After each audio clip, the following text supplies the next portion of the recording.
Of our feature races is race 5. It is the APN Outdoor Research Stakes for the fillies and mares, a Group 3 here over 1,200 metres, and not much between two really nice mares, Madame Padrille and a real favourite of the Sydney racing scene, Hot Danish. Very much so. Carrying the grandstand, Hot Danish, but she's $2.70 on track, $2.70. Fritz is $51. Danish, $2.80 into $2.60. The proud South Sydney colours. It's away from start time. I think a lot of people are happy to see Hot Danish back, and none more so than you, Mark. Yeah, she's a bit of a favourite of mine, and I'm sure. Attention came out running with Zarok, and they're going to come across very quickly and head Madame Padrille. Hot Danish rushing up into third or fourth spot on the outside, followed by Alberta. Then silently Boku back on the inside, and Fritz's Princess is just pulling a little fourth, but going up three wide without cover. And then came Fritz's Princess out very wide on the track, followed by Alberta Boku, and silently last of all. They've pulled up to a walk here at the halfway mark. Zarok controlling it in front by 3/4, seeking attention. Hot Danish on the outside, three wide. Madame Padrille and a zip fastener pocket on the rail. Then came Alberta, Fritz's Princess silently, and further back was Boku. The leader Zarok led from seeking attention. Hot Danish now revved up by Clark to come after them. Madame Padrille's in a very awkward spot behind them, and then came Alberta. Here she comes, Hot Danish. She's rushing up to seeking attention. Then came Madame Padrille. Hot Danish took the lead, and she's clear with 100 to go. She's the queen of the turf in this neck of the woods. She beats Madame Padrille. Boku, I think, got third on the outside from seeking attention or Alberta. Then came Zarok, followed by Silently, and last in was Fritz's Princess. There's a big crowd here today. A lot of them have come to see this popular mare. Hot Danish. She's taken out another group race. The Research Stakes, never in doubt. Look at her, pin the ears back and get to the leader. 61 kilos. That's a super performance. Tim Clark riding her out, hands in the middle, but the superstar of the turf, Danish, she's been the best bet on TVN for 48 hours. God bless you today. 2:30 and 1:30, she's paid me, Les. She's a superstar. Yeah. Big effort today, like giving away the 8 kilos, but without having a run under her belt as well. Not the slow speed wasn't against her, but just had to do that little bit of work out wide. Gee, she never got on the track. But she's 3 wide all the way, 60 wide. You can't do any more than that. I hope it inspires those Rabbitohs next year. Half length by 1 length. The margins there are half length by 1 length. The time 1:10.64. Seeking attention or Alberta. Gave the second horse 8 kilos. She became a millionaire yesterday from her 11th win from 18 starts. And we'll defer to the chairman of the Hot Danish fan club, Mark Sheehan. Yes, well, she returns in great order again. You'll see her in Melbourne very shortly, Bruce. I wouldn't like to be backing anything to beat her down there, Richie. Yeah, I don't think she'll go to the, talking to Les Bridge, I'm not really sure if she'll go to the Manikato, though. I'm pretty sure that he's thinking under lights, experience, new track. I've got a feeling you might see her in a different race down there, Bruce. She's just a beauty, Mark, isn't she, Hot Danish? And I'm sure if they ran her in another straight race in Melbourne, she'd take care of that again too. I couldn't help but think yesterday, you start to think of great mares like Emancipation, and she's not quite there yet. You forget, don't you? Emancipation, 19 races, a George Main and all aged at Doncaster, and 2 George riders. So she's got a bit to go, but she's a beauty. Oh, yeah, absolutely. But Sunline was a good wet tracker, and Hot Danish isn't, which has tarnished a record somewhat, but a record still, 11 from 18, and you take out all those wet track runs, and she's nearly unbeatable on the dry. Her experience and her dominance in that category to be able to shut the door on Mamselle Padrille. I'm sure Chrissy Muntz was trying to, desperately get out of her pocket, but Tim Clark knew he just had enough experience and strength underneath him to shut that door. Geez, you got to love her. You just 61 kilos. She passed the $1 million stake earnings yesterday. She deserves to win a Group 1. I'd love to see her win one over the spring. All she needs is a dry track, and she will get that Group 1. I'm convinced about her. Just something goes bang. She just attacks that line. Mind you, Mamselle Padrille, she was very unlucky. good run. Madame Padrille was unlucky. I'd have to say she was unlucky. We don't want Hot Danish to go to stud. The best horse never to win a Group 1. No, definitely not. She'll win a Group 1. Boku's running, that wasn't bad either. By Costa de Lago. He's won 5 Group 1s for John O'Shea. He was really good first up, of course. Unlucky there. Parramatta. Theo Mark Stakes, one of the great institutions here at Parramatta. Down the board, racing to win 550 out to 650. Mentality 12 out to 13. The Theo Mark Stakes. Group 2. Orly jump fairly. Dreamscape. He's starting to hurry me along on Newport. Looks like he's up to his old tricks here. He's tailing away a long last. Didn't want to go early. And it's Dreamscape now starting to recover along the fence to take the lead from on the outside, Friday Creek. And then came Mentality poking through in the middle.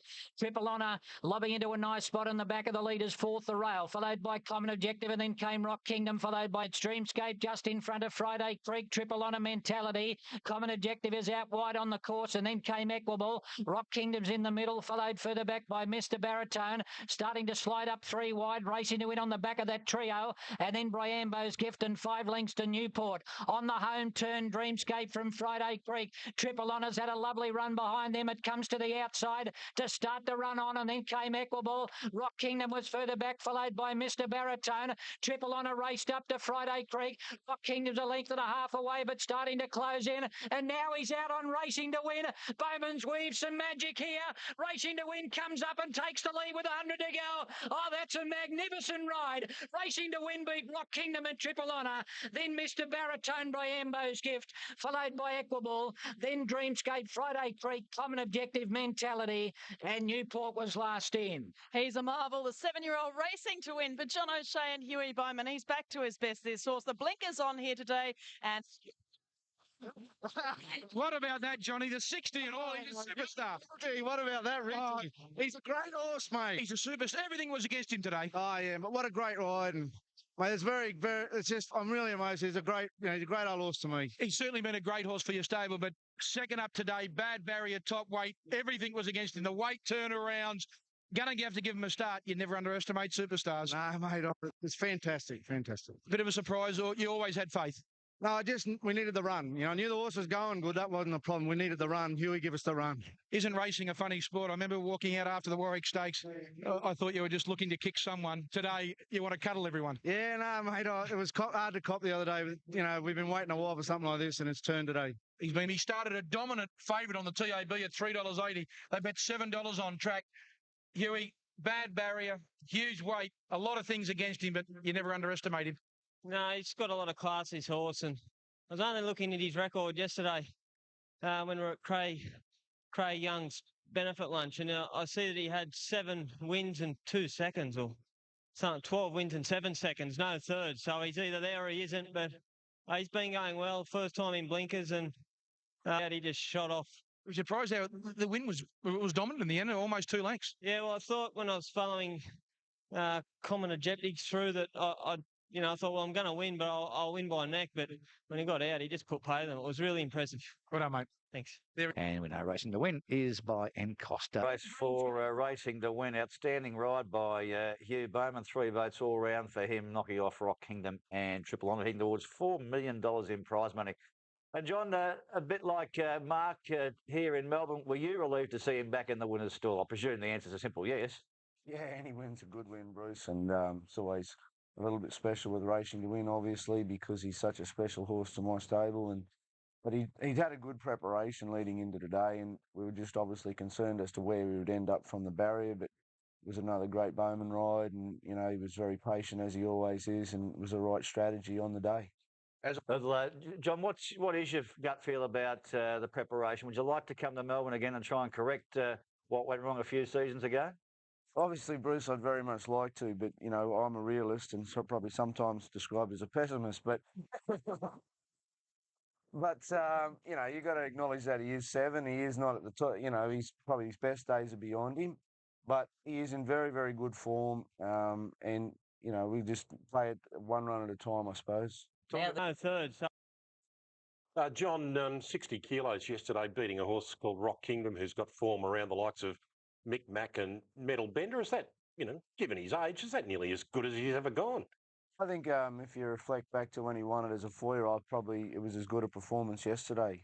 So, I've been sort of quoted as saying that he is going as good as he's ever gone. And there must be a great temptation, perhaps, just to opt for the McKinnon. You could do a sort of a Grand Army. Flemington, would suit him. But then I guess the other thing is roll the dice in a Cox Plate again around Moonee Valley. Yeah, look, I always felt he was a bit like Private Steer, that he would be suited by the Strathayr. He loves the Kensington track here, which is a Strathayr track at Randwick. But look, mate, it's just a pipe dream at the moment. And it's been... Perhaps that didn't suit him. The second horse, Rock Kingdom, he'll head towards the Epsom. He's one of the major players.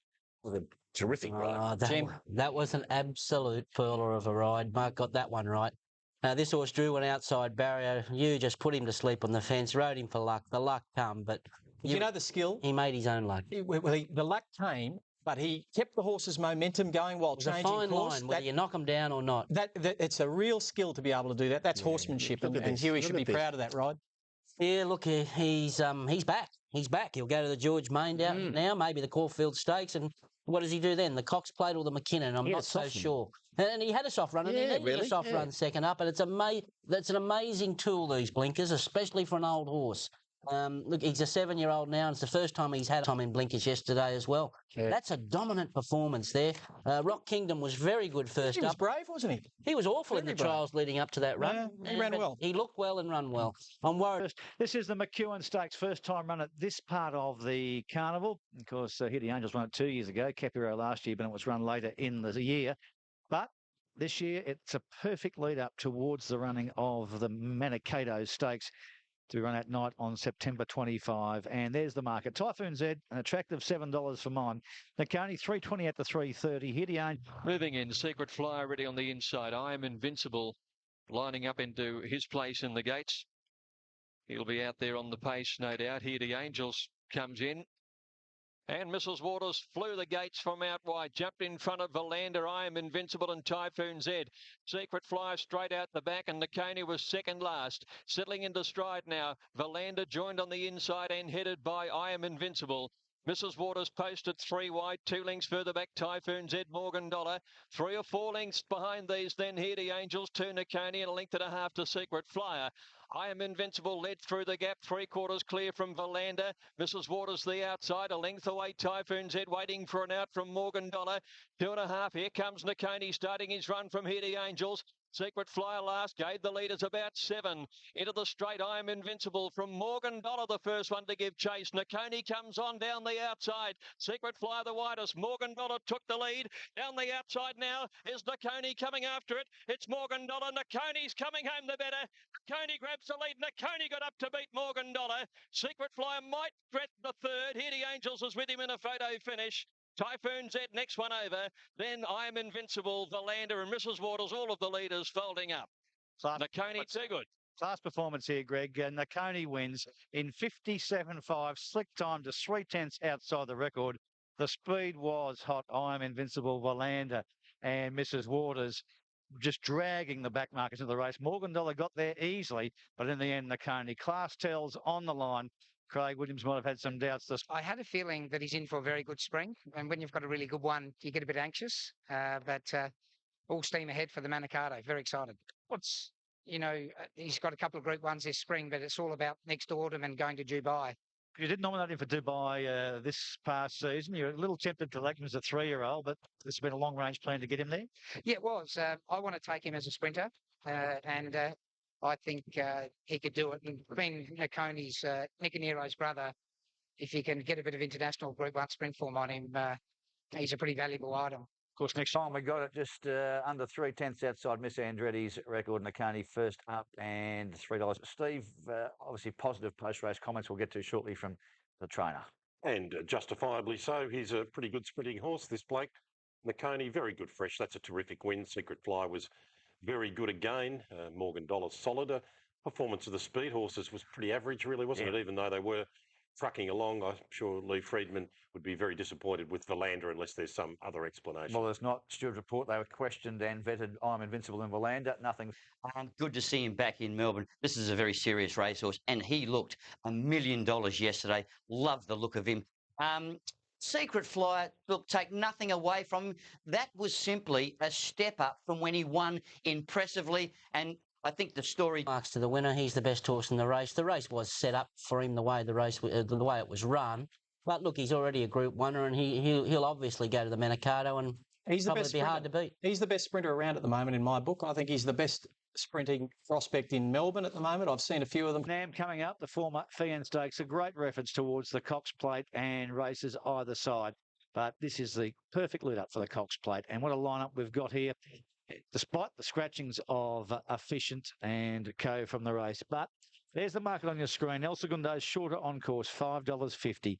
The only two in the market on the second page here. Who Begot You, 210 at the 225, and Micmac 320 at the 360. And the Singapore entourage is here with Jolly Shinsu, 8 out to 9.5. Singapore Mears, Cox Plate winners to contest the data of Maldivian, El Segundo, Fields of Omar, Mackay Diva. That's the last four, thank you. No. And Northerly, Sunline, Better Loosen Up came through the race. So Gundo, he won this 2 years ago on his way to the Cox Plate glory. Who Begot You? Moved up into his place, sporting the blinkers for the first time today. Noel Callow brings Magical Pearl in. Micmac now moved into the field. Off now. Micmac and Who Begot You jump level. Jolie Shinju away very brilliantly from the outside. Tears I Cry and Magical Pearl were showing speed in the early stages now.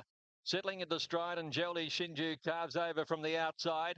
And she's going to run to the first turn, a length and a half in front. Magical Pearl second, Tears I Cry is third. Micmac lobs into a beautiful spot. He's fourth, a length and a half away. They're trailed then by Majestical on the rail. A length further back is Who Begot You. So Ollie can watch everything Nikolic does here. At not the breakneck speed we expected. She's going through at a comfortable speed. A length in front of Magical Pearl. Tears I Cry on the rail. Micmac is fourth. A length further back, Majestical. Who Begot You 3/4 away. Two precedents. Trailed by El Segundo and Borghurst zipping bring up the rear. Jolie Shinju leads. Magical Pearl coming up the side. Tears I Cry a length away. Micmac 3/4 away. Fourth. He's poised. Who Begot You about to be set alight now by Ollie. Then Majestical and El Segundo was a little flat-footed for the time being. Jolie Shinju led by a length and a half coming around the home turn from Magical Pearl. Micmac and Who Begot You. They're coming after the Pride of Singapore when they corner. Who Begot You just has his head in front of Micmac. They claim Jolie Shinju and then Magical Pearl. Two favourites fighted out. Who Begot You and Micmac. Who Begot You on the outside has a slender lead from Micmac. Who Begot You's too good. He drew clear. Who Begot You beat Micmac by a length. Photo for third between Jolie Shinju and Magical Pearl. They stayed on El Segundo, warmed up late. Then Majestical, Precedence, Tears I Cry, Borghurst, and Zipping is last to arrive. I know. No wonder he was up there, but the shade thing. Yeah. Race first 1,000 metres in 63.8, Bleeker's first time. Look, I just couldn't believe how slow they went. And, you know, that the blinkers put him into a nice pause and he was ready to ping. He was just stalking the whole way. It was excellent. What was the reason the blinkers went today? Well, you know, it's $500,000 race and, you know, he hadn't won for a few months. So it's time to tune him up and get him really ready. Had that been, you're absolutely on target for your goal now, the Cox Plate. We see him one more time, I presume, before that. Yeah. We'll see where you see him. You know, I don't know what I'll do with him yet. You know, I don't know. I don't want to really go the 3 weeks. I'll wait and see. I don't know. I might give him another. Doing the work. He's just won a $500,000 race. So then Michael Rodderby sitting at home, probably texted you already saying I'm available for the Cox Plate. What is the situation with your riders? I don't know. Another horse in next Saturday too. Maldivian, of course. Well, you know, I mean, it's too early to be working out where you go what. So certainly, you know, we'll discuss that later, but I'm not really going to be him today. Yeah, it switched him on a lot more. And not only that, coming back to Moonee Valley, he really appreciates the track here. And, you know, he was back to his best today. Really worked. Really strongly from the 600 and the race was on in earnest then. Real Cox Plate horse, isn't he? He's got good progression about him. Certainly has. You know, there's no problem at the 2000 for him and he just loves Moonee Valley. Next time, well done. Thank you. Basically run first half of the race, or first 1,000 in almost 64 seconds. But the last 4 Cox Plate winners have all come through the Dado Tan to win the Cox Plate, and that's where Who Begot You goes now, obviously.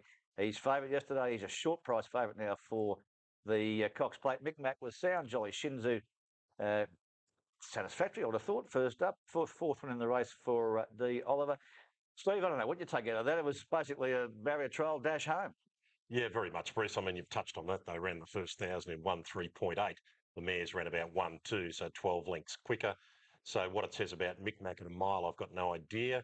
It says probably what we all thought about Who Begot You when he got certainly up in distance, peak fitness in Moonee Valley. We'd see the best of him, and we did.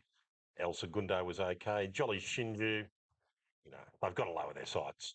They've got to go to the mares race. I mean, she's had a soft lead, kicked away from Magic. $500,000 race. I thought it was a slow run race, which got my bloke up into a better position. the thing I liked about it is the way he really quickened and sprinted up. Now with John and Mark, what's your perception of, we've got a short price favourite now in Who Got You for the Cox Plate. What's your read on it? And of course, you, John, with bringing racing to win down. Oh, look, Bruce, I was never not convinced. I just think you've got to see what you believe. I think Huber got you yesterday, got a nice kill for him. I still love the way that the horse second line, the betting El Segundo, not to the line. But Huber got you was impressive yesterday. What do you think, John? He's very impressive. Yeah, Cav's got him ticking along nice. He's got a great record of the Valley, which is where Sydney horses tend to struggle. We sort of don't get the race. I think the best horse. 4 of his 6 wins have been at the Valley. Who begot you over Mick Mac and... Not because of the blinkers, I think simply because of the slow pace of this particular event. It was a terrific performance, though. Look, we know he's better than that. We know he can run faster time than that. I thought Damien was able to just come out and improve when it suited. I think Greg Uriel walks away very, very contented also, knowing that he was simply beaten by a better horse, although aided in running second simply because of the slow pace. And I tell you what, I was quite impressed with little Jolly Shinju. The simple fact that it didn't race in its normal pattern of going as hard as what it normally does, I thought obviously was a surprise to most, but I thought again on the line was quite good. And if she can improve out of that race, get to her normal comfort zone, running along a bit quicker than that over a bit further, I think you'll find she can run a cheeky little race in the Cox Plate. They were 2 sensational weight for age rides, first and second there. Danny Nikolic waited, and Oliver had to make a move when he did because the Micmac was going to outsprint him. He's come home in 33 anyway as it stands. It was the fastest last 600 of the day, and I thought all honours with the winner as far as the Cox Plate is concerned. He'll come on from that. The blinkers did the job as far as I'm concerned, and he's still got improvement. A deserved Cox Plate favourite.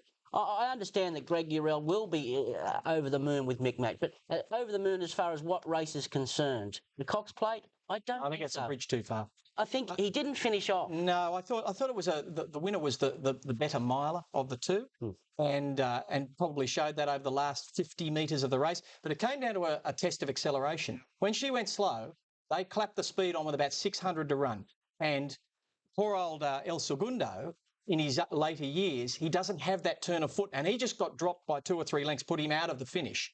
But the only thing that can bring him back into the Cox Plate is pace.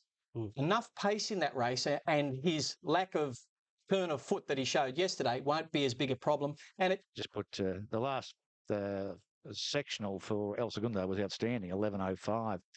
Okay, that's the market for the stock stakes. 310s a reader on course. Cat's Whiskers at $4 on course. For Gallagher and Cat's Whisker. With apologies, lines up into the gates, and Like a Ding is coming in now. Craig Williams going for a treble on that mare. An attendant friendly with the field. Brolago a little slow. Miss Marin goes back. Marshall Bell jumped nicely on the inside with apologies away fast. Cat's Whiskers coming over, and Gallagher's up there on the speed as well. Soldiva's in behind the pace. These mares stretch right across the track as they run up towards that first turn. Cat's Whisker, with apologies, leads the stock field. A length in front. Cat's Whisker is second. Marshall Bell third. Gallagher on a wide run. Zarita pushing up in the centre, keeping her working. Running right a length further away from Soldiva to Brolago, well back on the fence.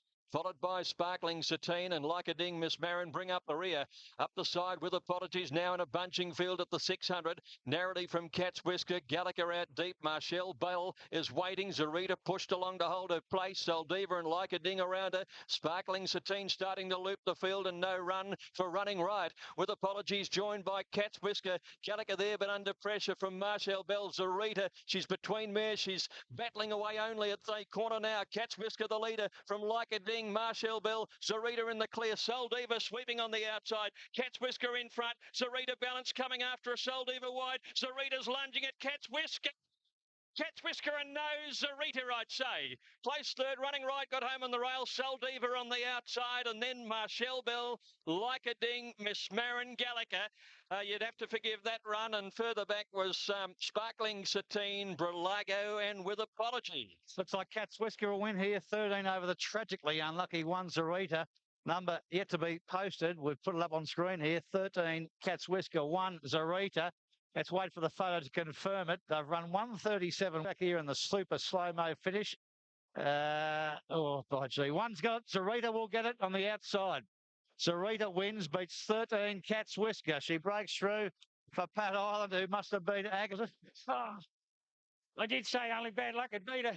Well, it's a lot of bad luck in running there, wasn't it? I mean, she just got into awkward spots. Yeah, well, it was beautiful. She jumped well and she came there and, she's the best I've had.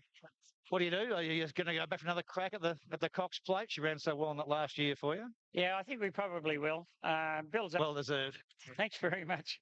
Pat Island, the winning trainer was Dwayne Dunn. Soaks it up, Shane, on course here, so I didn't get back to you after the race. But great nuggety performance. Yeah, and the logic. Well, I went the way of Dwayne Dunn's Zarita. Dwayne chipped for raising his arm above the shoulder.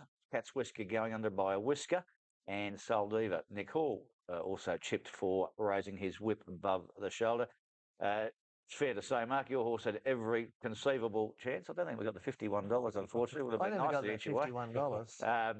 The winner would have been unlucky to go under, but she's done a great job, this mare, for you, Cat's Whisker. Oh, remarkable job. And, the hard part to swallow yesterday was they put her name up in the frame and then took it down. But, she's done well. I mean, Zarita's proven weight for age horse against the males, so no problems about getting beaten by her. So what's her better all the time? Yeah, very good. I thought it was a great run for, at the weights. She was probably disadvantaged at weights compared to some of those other horses. And I think she's probably at her limit at 1,600 and may find it hard in that class. Bring her back to 1,600 in a lower class and she'd certainly be able to complete. But she'd have been very unlucky, Zarita, if she didn't win. So she deserved it. That was her race. She needed the kill. She got one. Yes, indeed she did. Only just that. Yates was going around for his swan song start in Ireland. Okay, well, I didn't get a chance to... well, Les McFound be labouring in the nose roll. Well, the ground was pretty wet here. Now, Alandi here, Chaparralli's in front. Alandi in the Aga Khan's colours wins the race, a colt by Galileo. Outlasts Cloance, a Montzeur galloper.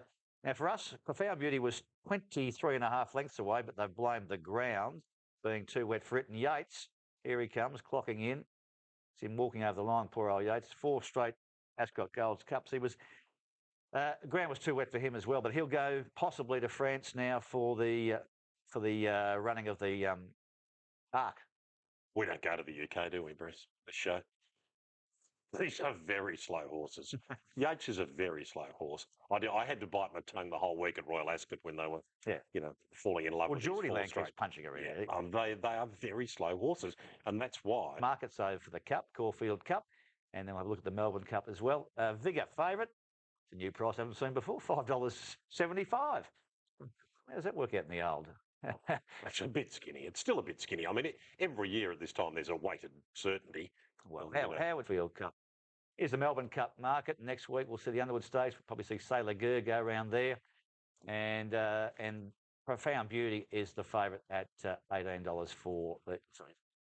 I think she's out to $18 now, Profound Beauty, which is, fair enough. I know the ground was pretty bad there, but it probably raises a question mark. Changing the guard, $26, so that's where it is. If we can get that line up before we get to the Spring Stakes, of course, the feature for the 3-year-old and the 4th place getter in the Group 1 Golden Rose behind Deadman. He's at $1.80. Money coming on course, though. He got out to $2.90. They wound him out. They tempted the punters and they've jumped in for Huster Lifton. Now into $2.60 and a clear 8 is No Respite for Nashua Willa, $14. On course by Bella Spree, this girl, into $5 for Love Me Like a Rock. The filly by Fastnet Rock. Now they're right on start time and it shouldn't be too far away before they're all loaded for one of the features of the day up there at Newcastle. Here's Matt Hill. Back and racing towards the inside. Euphemism away only fairly. Tries to muster with Bandar. No Respite back to a clear last. And Love Me Like a Rock is getting back with Tabari Tiger. Out fast towards the outside is Chopped. It's pressing towards the lead with also Viking. Chopped in front by a length to Viking Legend. Bandar third from Good Emperor. Then Euphemism 50 inside from Huster Leafton. Now Love Me Like a Rock is off around the outside. No Respite's tracking it. Tabari Tiger's forced right off the track. Huster Leafton's gone back to second last. And Definite Choices at the rear. Around the corner, 400 to go. Chopped and Viking Legend joined by No respite on the outside with Love Me Like a Rock and Tabari Tiger. Then came Huster Leafton, who has to find from Good Emperor. No respite, 200 metres to go with Love Me Like a Rock. They've gone early. Then Tabari Tiger, Huster Leafton with the last crack. Then Viking Legend Euphemism. Love Me Like a Rock at the 50, trying to stave them off. Viking Legend coming again, but it's the filly. Love Me Like a Rock from Viking Legend Euphemism. Fourth, Bandar, Huster Leafton there with no respite. Then Definite Choice Tabari Tiger, Good Emperor, and chopped at the tail of the field in 1:38 and 9. Love Me Like a Rock's the winner. $1.60 for the winner there, the filly. $3 for Viking Legend and $2.90 for Euphemism for third. 13, 2 and 5. And Bruce, as I come back to you, $15 into $13 for number 10, Glow Lamp. 11 is Antidotes, $51, and then Roland's is $71 chance. Money now for Royal Discretion too. So both the Gay Waterhouse runners getting support on course. 11 into $9.50 for Royal Discretion, back out to $10, and $13 into 8, back out to $8.50 for Rockwood. Still no go for Black Piranha. He is a favourite, $3.50, opened at $3.10, getting out to $3.50, but no real go. Cameron Handicap, of course. The inside jumped away well. Innings doesn't want to take part in the first 100 metres. It's 4 or 5 lengths away at the tail. Geiger on the leader from Glow Lamp Rollins. And also pushing on out deeper is Rockwood with Pins on Parade, Royal Discretion. A length away are Dasham, then Black Piranha the inside. McClintock's very deep and charging around them. Antidotes back to third to last. Absolutely fabulous. Second last and 3 lengths innings. Pins on Parade is the lead. Antidotes absolutely fabulous, and innings is at the tail of the field. 5.50 out, Pins on Parade in front by a length, McClintock. 2 lengths away to Rockwood, then Geiger on Glow Lamp, Royal Discretion, Dasham, absolutely fabulous. Black Piranha with about 3 behind it, Rollins, Antidotes and innings. Pins on Parade at the 300, joined by McClintock. Rockwood on the outside, followed by Royal Discretion. Back towards the inside, Dasham, and Black Piranha's got out. At the 200, McClintock takes Pins on Parade. Royal Discretion and Black Piranha down the outside, absolutely fabulous, charging through. Here she comes at the 50. AbFab, absolutely fabulous. A popular local win has burst through to beat Black Piranha, McClintock or Rockwood for third, then Royal Discretion, Antidotes. Innings and Dasham, Pins on Parade, Glow Lamp Rollins. Geiger on at the tail of the field. Absolutely fabulous has won it. Robert Thompson for Chris Lees, its 5th win overall. Absolutely fabulous. The mare by Langford of Joker's Girl has stormed through with a well-timed run to take out the Cameron Handicap. 4 absolutely fabulous. Trained on the track. Lovely, big, strong mare she is these days too. As we see her just getting past the post. Paid 872.40, Black Piranha. Well, it took a little while to get out. There was a run on the inside through. Price. Race 7 done and dusted there from Seymour. We wait for correct weight. But let's turn our attention to the feature event of the afternoon. The Tui's new Newcastle Gold Cup. NZX Eagle 340. Indicator 970. Lodge the Deeds 320. Street Fighter 8:30 on course. We'll have a look at a replay from the Wyong Cup. We don't have Mr. Clantastic. Especially Lodge the Deeds. He really knuckles down to the task the last 100 metres. Mr. Clantastic in front and on the line just beats Lodge the Deeds, who really stepped out the last 100 metres. NZX Eagle wasn't too far away. And off that NZX Eagle out to 370 after being backed into 350. Lodge the Deeds now 420. It's been a big drifter on. Scarlet away well as one of the leaders early with Street Fighter. Lodge the Deeds out deep on the track is trying to slot over closer to the rail. Strike one just behind them with NZX Eagle, 2.5 to Synonym. They were followed by Labus, the 800 metres. Street Fighter in front by 3/4. If anything, NZX Eagle's getting a bit closer now. Scarlet third, the inside, followed by Lodge the Deeds, who peels out 3 wide. Then came on the inside Indicator, getting off the fence from Strike One Synonym. LeBaron second last, and at the tail is 2 Towers, only about 4 off the leaders. They pack up in the cup. Around the corner, 400 to go. Street Fighter in front from NZX Eagle. Scarlet's trying to shoulder into the clear. Lodge the Deeds down the centre, let's down, followed by Indicator and Synonym, the widest horse, plenty of chances. 200 to go. Street Fighter quickens up, leads Lodge the Deeds, NZX Eagle the centre, then Scarlet. Street Fighter just in front, Lodge the Deeds, 70 to go is wearing it down. Street Fighter just in front, Lodge the Deeds, lunges, misses again, I reckon.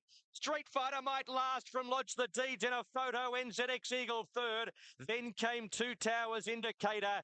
followed by Strike One Scarlet Synonym, and Lap 5 Street Fighter has lasted for Karen McAvoy and Terry Mathrick. 5 Street Fighter the winner from Lodge the Deeds and NZX Eagle. 5-4 and a short half hit the winning margin to Street Fighter. 226.99, 34.58. A Street Fighter indeed. This continued to fight. Well, this is a stakes race, the Majority Heritage Stakes over the 1,200 metres. 9 minutes from start time. Some beautiful 3-year-olds. Robert Heathcote, Chris Muntz on board. Fun. Tonte's Caroline's been well back. Certainly. Began well, the favourite. Coming out nicely was Kanzan as well, and between them Fontantes. So the first three in the betting are going to settle in front with Striker just in front of Fontantes. Kanzan's going to ease back and let them go. But looks like he's going to be left out 3 wide there on Canval. They're on the swing up towards the home bend, 4.50 to go.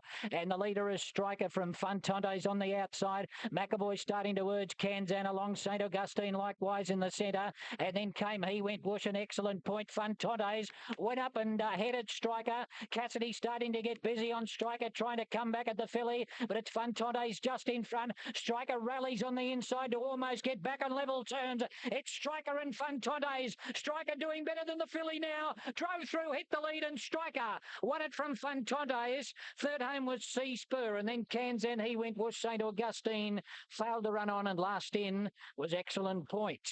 Tough performance. Jimmy Cassidy getting the best out of Striker. Fontantes from a Group 1 company. Good ride by Jim Cassidy to lift Striker to the line. Richard?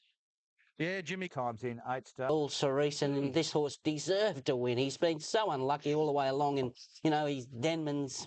He's been in the race at the Golden Rose. He didn't have much luck, and a few other races.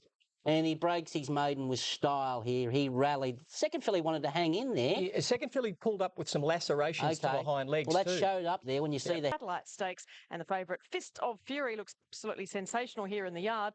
$3. He is on course and favourite, Rich. Thank you very much so. Now there's been good money for the Victorian here. Lucky Secret, $6 into $5. Very well. In the Starlight. Trail and Keen Commander both jumped out very fast from the inside stalls, and they lead from Seeking Attention. Lucky Secret going up on the outside. It's going to rush up into third spot, followed by Fist of Fury. Mount Verde outside. Held out Keen Commander, who's a half a length away second, and then came Lucky Secret. He's camped in a nice spot behind them. One off the rail on the outside of Seeking Attention, and then came Mount Verde, followed by Fist of Fury. He just seemed to lose his spot at that point, followed by Zarvesta coming around the outside, Butane Dane, and Let Me At Him last of all. Gold Trail the leader, going better than Keen Commander at the moment. He slipped away the leader. Lucky Secret pulled into the clear, and then came further back Mount Verde. Fist of Fury coming right down the outside, but Gold Trail's going well inside the 200. He's about 2 lengths in front. Lucky Secret comes after him on the outside. He looks to be hanging off the track a little bit, but Gold Trail's hanging on. Lucky Secret lunging, tight on the line. Lucky Secret dived on the outside. They're very wide apart. Lucky Secret or Gold Trail. Then Fist of Fury, Zarvesta, Let Me At Him from Mount Verde. Seeking Attention, and further back behind them, Keen Commander, and last in was Butane Dane. Oh, look, that's a good go, isn't it? Lucky's rattled home as well. There is Lucky's Secret, or it looks as if he's probably got there. He has. It looks as if on the outside there, our photo print that we can... Great effort under the big 60 kilos. It was run at good speed. Gold Trail kick, looked home. Secret, great effort. Nashville, a wonderful ride. 5 Fist of Furies run second, the Market Mover, and 3. A bet in running. You would have done your money there if you're on Lucky Secret or Gold Trail. I love trainers who, before the race, tell me they think they're a good thing. Tony Vassell did that yesterday. I didn't listen, Tone, but a marvellous training effort and a hit-and-run mission, and they hit. Gold Trail, I'm not critical of Glenn Schofield holding out Keen Commander, Mark. You get tagged up, a little bit of trouble. Yeah, but he seems to find trouble. He's found trouble at his 2 runs. He can't take anything away from the winner. He looked to be on the wrong leg all the way up the straight. He still dived with 60 kilos and won. He was the run of the race for sure. And the Gold Trail third. Yeah, take nothing away from the winner. He had 60 kilos first run away this way around and got the job done. I thought Fist of Fury had excuses. Spent half the race trying to get off the fence and getting off balance, and probably wants 12 to 1400 metres now, though. And I think Gold Trail, he looked all over a winner. I think he just come back to him. He stopped the last. He did. He stopped like he was nailed to the running rail. But that horse... Smart fillies to go round here. We have race 4 coming up in around 11 minutes. This is the T-Rose Stakes, the third leg of the Princess Series here in Sydney. Rich? Yeah, interesting betting race too, Caroline. Number 1, Melito, the winner of the Furious, $2.50 unmoved. Number 2, More Joyous, opened up around the $2.20 mark, now $2.40. Boy, oh boy. More Joyce was even money throughout betting, like in the few days leading up, but been ousted here. Melito 250 to 235, big go. More Joyous $2.20 to 270 now. So anyway, 18 to 16. Deer Valley 950 to 10. Hurdle Myrtle 8 into 7. Now Melito coming up.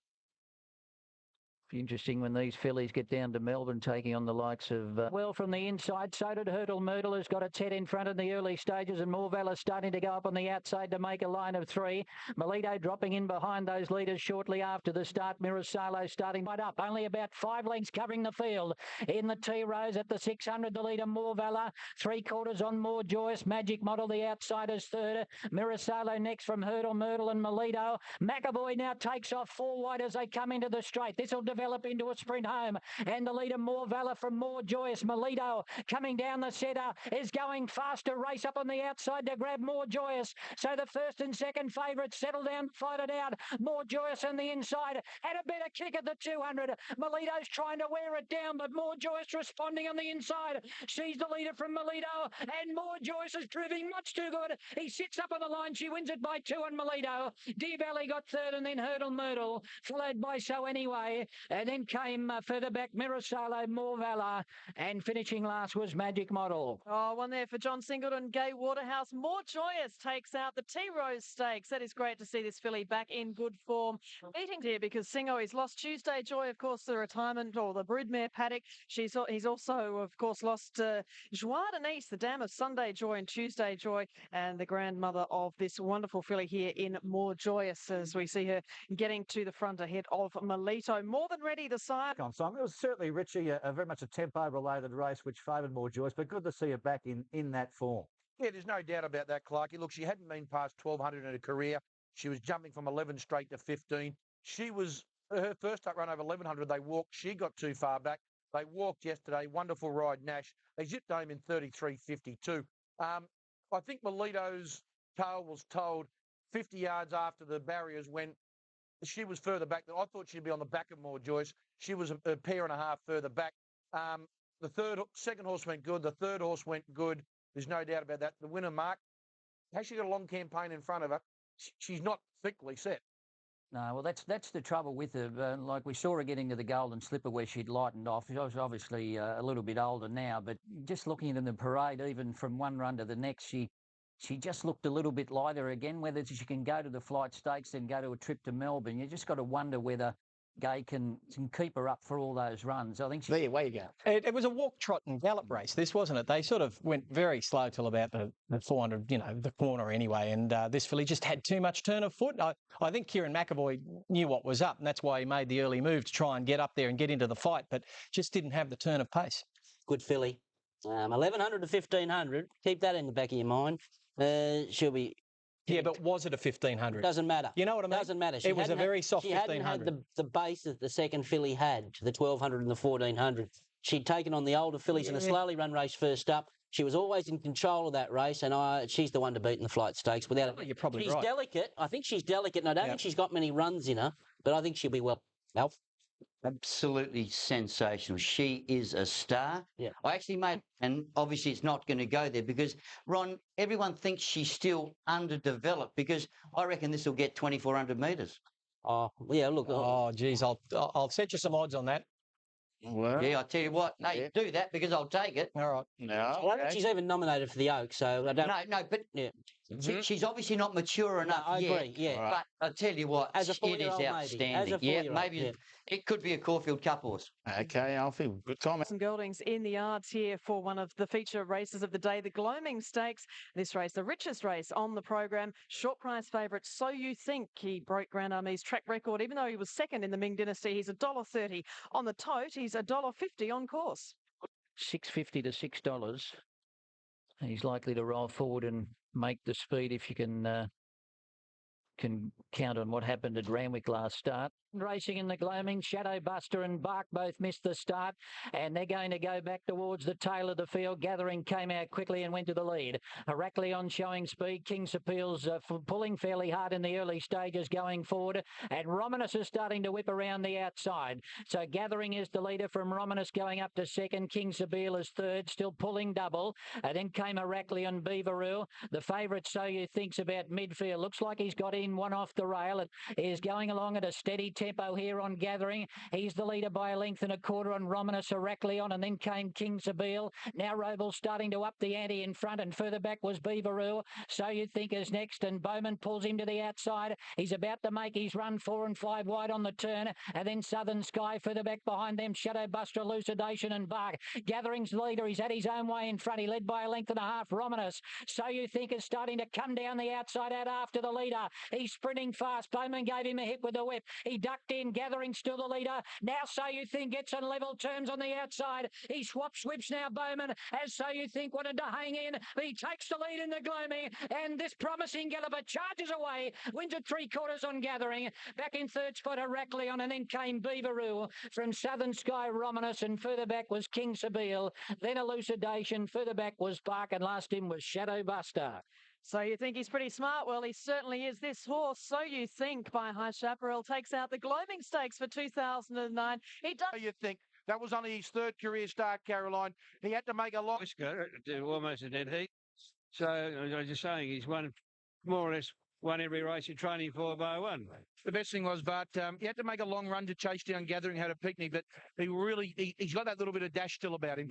Well, he's got a great heart. He's got a will to win, and that's what makes good horses a little bit better than that's what makes champions. We're heading down to Melbourne for the Caulfield Guineas. It's a strong possibility. I think we will. Well done, mate. Putting times and margins just starting to come through now. 1, 2, 6 and 8. Won the Caulfield Guineas 5 times. Wonderful World, God's Own, of course, in those colours, Dardo's colours, Alpha, Kenmark, Storm, Queen. And instead of going rich straight to the Spring Champion, which you would think would be at his mercy, he's decided to target the Caulfield Guineas with So You Think. Yeah, he's adamant about that, wasn't he? The genius, Bart, coming straight after the race. Look, they zipped home in under 34, so it makes the effort was outstanding. The second horse is pretty smart, Gathering. Who racked $50 each way at 200s, but the winner, Mark, very smart horse. I just wonder whether the Caulfield Guineas will be over before he really hits top gear. Yeah, personally, I would have thought that Spring Champion would have been a better option. He was probably suited at Randwick because they went breakneck speed, and that's why he got so close to More Than Great, who Demon had absolutely played with the start before. I'm just thinking there wasn't a lot of depth in that race. Gathering had a pretty soft time in front, and I doubt if I'd want to take the others home. They're midweekers at best. Look, he won well yesterday, but they might be a bit fast for him in the Guineas. That's my opinion. You think? Could he go to a Cox Plate, you know? Oh, look, I don't know whether he'll go to a Caulfield Guineas or not, but I'm suggesting he may. I think he's a very good colt. I think he's a really good colt. A few people were a touch disappointed with him. Why? Because it looked common race on pace. He's pricked his ears on the line. He's half pulling up on the line. I reckon he knocked up. He was second up 1800 here, and he's not far from wound up. He's a real threat to the good colts in Melbourne if he goes, and if he pulls through that race. Bart's not shy in running a 3-year-old in a Cox Plate. He ran up with Taj Rossi, and he had a few others running the race, Murfield Village and Bozam. So Yep. Bart's not shy to run a nice 3-year-old in a Cox Plate. The second horse battled on well. If he doesn't strike the absolute You know top what the ones, second horse will do? He can win the Champions Stakes if the winner doesn't go there. That's what I mean. If he does, if he avoids these really good ones like Trusting and Demerit and you know that horse there, I think he wins the next level. We'll get to that just shortly. But look at that smoke. We've got a real smoke haze, as we did last week.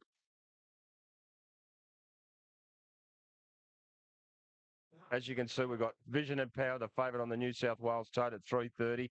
Roman Emperor, who's definitely going to be hard to beat. He's at 370.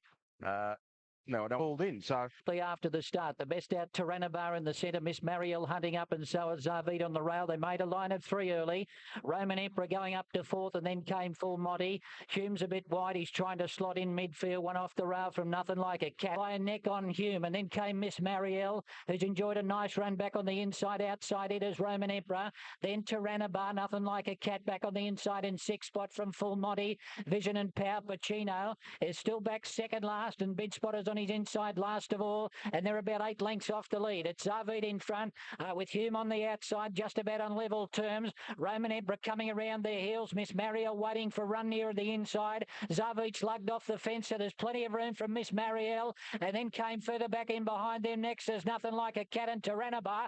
Miss Marielle went through along the inside and is up challenging for the lead. Roman Emperor's right down the outside, and then came Human Pacino. It's Miss Marielle. Roman Emperor's taken the lead out in the centre of the track. Roman Emperor the leader from Miss Marielle. Human Pacino is flying down the outside. They hit the line. Miss Marielle kicked back on the inside, and Miss Marielle has come back to win it. She looked beaten to the world, but she came back to win it from Pacino and Roman Emperor, who fainted the last bit. Then came in behind them next Vision and Power from Bid Spotter. Then in behind them next Sarveet, followed by Nothing Like a Cat, Full Monty. Hume pulled up quickly over the line, and last in was Tyrannobar. What a very good mare she is. Miss Marielle by Costa de Lago for Joe Pride. She's... Mate, Pete, she's tough, this girl. David Hayes, bought for 250,000 by Belmont Bloodstock now with Joe Pride. Ran last at its first start for Joe, over a shorter trip, obviously. Pacino was able to run past Roman Emperor. Pacino's going well for Clinton McDonald. Roman Emperor's high up in the markets for the Cups. Rich, I can't get a handle on this. No, good luck to Tommy Kelly, who owns this mare now. Great training effort, Joe Pride. I tip my hat off to you. Great effort. Yeah, look, it's great effort to win the race. I think Vision and Power shows Clark. If he's going to be in the elite company this spring, he needs rain. I think his run was good yesterday, but he definitely needs to sting out of the track. Roman Emperor, I think his run was commendable. I think he's going to be better when he gets to 1.5 miles or 2 mile. I thought one of the best runs was a horse today. Not a run, like out there trying, but he needed that for the Metrop in a fortnight. Yeah, but that makes you worry about the form, doesn't it? It does. Like it's winter form. Miss Marielle beaten, Roman Emperor. I think Roman Emperor and Vision and Power, you look at their form, they need sting out of the track. Exactly. They're finished there. I don't know that I want to be backing any of them in the Caulfield Melbourne Cup. Yeah, I think what it probably says, Mark, my theory is that these days there's probably a length and a quarter between the best 20 horses in the country. Pacino finishing 2 lengths behind Vigor at his previous start, runs a cracker there yesterday. I don't think there's much between our That's after beating Ulysses. And that I think it's relevant, but to the top races, I couldn't see much relevance. Well, I don't know about that. I don't know about that. You've got a Derby winner and a Doncaster. Yeah, but I'm talking about this spring. I'm not talking about the past. We'll see. A story out of Sydney. I'm not sure what the actual story is out of Sydney for the time being. There's still no pictures. I'll try and get the... Yeah, see if you can get some flux for us 2 minutes out from this Shannon Quality, which is a race we all want to watch, naturally.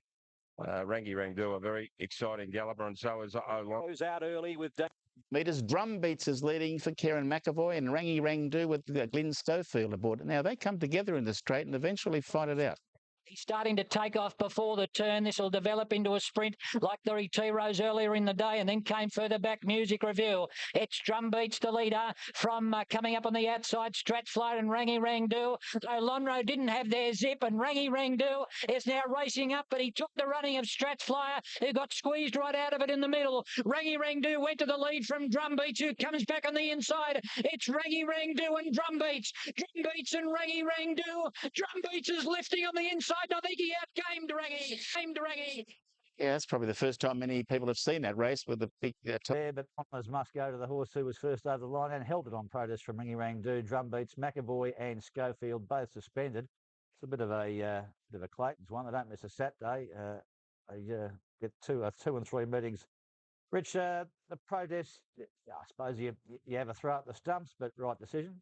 Well, I spoke to Clark. I was on TV yesterday on the phone, and I was on Rangi Rangdu, but I said I wasn't holding out much hope. I thought it was 1,000,000 to 1. The right decision was made. Look, they're both going to be very hard to beat. They're the top. They're the two to beat in a fortnight time in the Epsom. There's no doubt about that. Kieran McAvoy's right. 100 out of 100. Outstanding straight from the barriers. I think Glenn Schofield was... Today they would have fined the leader of every race for going too slow. And this was another example. They walked in this race. It suited Drumbeats. Great ride, McAvoy. I think he got too far back on Rangi Rangdu. I think he was the great Epsom trial. If he can draw an alley, get up on the speed, I think he's the one to beat. But the winner so they're going forward. Olonro most disappointing. Any report there, boys, Olonro? Look, Jay Ford just thought he had to sit because he sat behind him, Steve, in the inside gate. all his other runs, he's been able to work in it and move when he wanted to move. He had to wait for them to make the sprint. I'm a little bit concerned about the Chelmsford race. I know Trusting, but he was a 3-year-old. Take him on when he beat them in the Warwick Stakes. Miss Mariel won yesterday, but I think he should charge into the Epsom markets now. He's better horse than I thought he was. Oh, he's a good horse. He is a good horse. Yeah, he's a good horse. He's lightly raced and he's still got scope for improvement. And he rallied when this inform horse loomed up to him. Remember I said to you, Ranging Rangdu will cost him a race through. That's that bad habit of hanging in. Well, Matt might have been the one, eh? And you, yeah. Yeah, no, I agree with you. Look, there was a protest here. The only one causing most of the interference here was Rangi Rangdu, so I don't know how he was ever going to get it. Okay, Drumbeat sort of pushed back a little bit when he saw the other horse careering into him. So I think the stewards made the right decision there. I think Rangi Rangdu was the main protagonist in that bumping duel, so it was hard to get the protest. Stratfly got cut out. It's probably a spent force, but hard to tell. He did get cut out badly. He was sort of going with Rangi Rangdu, and Olonro, well, he sort of got left flat-footed. It was a forgivable run by Olonro. He got went to push out coming to the turn and never really got balanced. And Julie, I don't know what she's doing here, but she ran okay as well. And as Rich mentioned, Rangi Rangdu and Drumbeats top of the tree here for the Epsom 440 Rangi Rangdu, $6 Drumbeats. Black Parana's been well tried to win the Cox Plate. What did you make of its performance in Newcastle, Rich? Yeah, it was good, Bruce, but I think he'll run in the George Main next week and skip the Epsom, so I wouldn't be taking the $7 it. For me, look, Rock Kingdom's run last week was very good. At this stage, for the Schweppes 1,000 Guineas Prelude here, and we get to see Irish Lights very tight in the tote there at $2.40. It's $3.20 out from 3 on course. Headway is 4 out to $4.20. Now they're the horses on the first page in the betting. And number 8 here, where's Montfleury? It's a $12 chance. Big odds the tote, Montfleury. And off on this race for the big $100,000 jackpot today. So good luck to all the players there. No other moves. Best tried Headway, a little specking for. Away they go now. Not a bad start. And Chiara eased out with Set for Fame. Headway was away well. Up there in the early part as they've jumped into stride was Clocked and also Custard just easing back, and then Gold Rocks and the pink colours settling down fourth. 2 lengths Montfleury and then Irish Lights getting into a handy place. A length further back Jennifer Fame and Corsair as they indicated back at the tail inside the 800 metres. And it's a pretty slow tempo as they came up the side, and it's being set by Clocked, who races up towards the turn in front of Gold Rocks. Headway right behind them, enjoying a nice trail at the 600 metres. Custard around her, and then our Joan of Arc. Irish Lights is next, followed by Montfleury as they neared the turn. Back behind them is Fomalite, You'll Love It, Recorito, Hard Ridden and Miraculous Miss. Corsair pulled to the outside. Block led around the home turn from Gold Rocks quickly out to challenge, and Headway's on the scene from Custard. Irish Lights peels out. She's starting to lengthen now. It's Clocked at the 200 metres from Gold Rocks, Headway and Irish Lights. They're closing the pair of them. Clocked still with a narrow lead, but Irish Lights now she kicks into overdrive. Irish Lights zips away. Set for Fame flashes home, but Irish Lights beats Set for Fame. Montfleury got home strongly into third placing. Headway was fourth. And just behind those, then Fomalite and Corsair out wide finished off strongly, followed by Recoritos and Chiara Silent Surround. And back behind those to finish in the race was Custard. Gold Rocks tied right out of it. Then came our Joan of Arc and You'll Love It, who was trailed behind those then. Actually, about last to finish, Miraculous Miss. Pretty good filly this, isn't she? Irish Lights defies a betting drift. 350 back to 340 late, 280 and 140. She's got that acceleration that only the good horses have, and she gets it. Set for Fame, dives through late. Montfleury overall's a bit shabby, 126.18. A lot tempo relay, that didn't go hard. He was fourth, and just behind. Yeah, well, into the 1,000 guineas, the great chance. G-Boss fined $300 and reprimanded. Set for Fame, bled. Montfleury, Oaks horse for sure. Again, slow time, 51.01, the first 800 dash home. Good sectionals for the winner. We missed the incident on the home turn there, Glenn, but you got a little ping for forcing out on Irish Lights. Yeah, I mean, I was in a situation where I had a 51 shot outside me, and you know, I was had a full steam of horse, and it was just a matter of you know, manoeuvring one out the way, and it overreacted to that. And yeah, $300 for that too. $300 for that. I thought that was pretty ordinary. That I think and I was outside him to push me out the way too. Just how good is this filly though? You've been glowing in your talk of her since you rode her at Flintmore last season, obviously as well. What has taken me, her appearance from the first run, she looked goaty and hairy at Flemington, and just blew me away because I didn't expect her to do what she did today. Yesterday, her appearance was unbelievable. She looked like a colt, and I think there's more to come. What she does, which is very good, is between the 400 and the 200. She just has got an amazing 200 metres, and then she idles off when she gets obviously towards the post, but which is something she's probably going to have to overcome. But good horses got that ability to get themselves into a spot and then get themselves out, and that's 200 metres. Well, he was Dave. A little bit now, aren't they? Of course, too, with yesterday's runner-up Set for Fame. Bleeding, we've lost Black Caviar, Aloha, so a little loss of depth there amongst the best fillies. Well, maybe good run for third. Alf, the connections of Set for Fame devastated with the news after the race that it bled. Yeah, very, very unfortunate because, look, I've got no doubt it should have won the race. Got held up badly, and to be beaten the margin that it was very, very unlucky. And as you say, total devastation when you hear that they will pull up and have a bleed like that and she gets an automatic ban for 3 months. You know, I tell you what, I thought the effort of the winner was good, Irish Lights, but I was just maybe expecting it to win a little bit better than that. I don't know. Look, I might be marking her a little bit hard because pulling up on the line, Alfie. I think they were easing her down on the line. That may be the case, but I just thought the third horse, Montfleury, it's the horse that's going to get further, I know. But with the winner, you don't know whether or how much further it's going to get as well. It doesn't have to get to run 200 metres. Yeah, no, Ronnie, you're right. Only has to get that extra 200 metres. The time was very ordinary, and I don't know whether the opposition was absolute studded either. A few of these horses like Corsair that were dead set restricted. Not a convincing favourite for me, that's all. Yeah, she looks a convincing favourite to my eye. That third filly's got Oaks written all over her. The second filly did too, but that is unfortunate. Yeah. But Montfleury just looks a stayer. It's a real stayer. Boys, here's the market for the for the guineas prelude for the males. The slipper winner feeling ready at $18. Manhattan Rain, 440 out to 6. Star Spangled Banner going for 4 in a row, 550 out to 6.5. Bolts at 13. Tickets at 14. Trusting, 350 out to 380. Down to Tollesprit, Tight the Tote, 7 out to 7.5. As we get down to Demerit at $10 on pass. No movement for Demerit, $10 in the ring, and that hasn't budged all throughout. The bookies have got this market down to... Who Bet's Advice? Feeling Ready is out. Thank you. Feeling Ready out at 252 on Bet's Advice. Now, bookmakers rule a line. We'll have a betting analysis. The field, they're ready. They're off and racing now. And Trusting is straight out the back when the starter said go. Back there with Tollesprit settles third from last and Delago Bolt. Star Spangled Banner jumps well, but he's handing up the lead early. Carlton forward in front. Manhattan Rain quickly to second. Star Spangled Banner now third, and the Castro locked fourth. Demerit on his outside, caught a little bit wide. A length and a quarter, a clear fast pass. Brief getting up on the inside, and then Tollesprit. Pickett's getting up on the inside of him, wanting to over race a little bit, and then came Delago Bolt. And back last of all is Trusting. At the 800 metres, Carlton forward had the lead. Manhattan Rain a length and a half away. Star Spangled Banner fighting the rider in on the rails in third placing.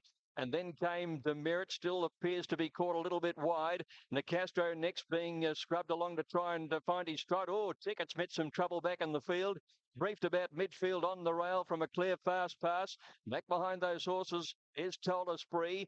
Trusting, trying to work into the clear, followed by Tickets to Lago Bolt. Carlton forward, led around the home turn.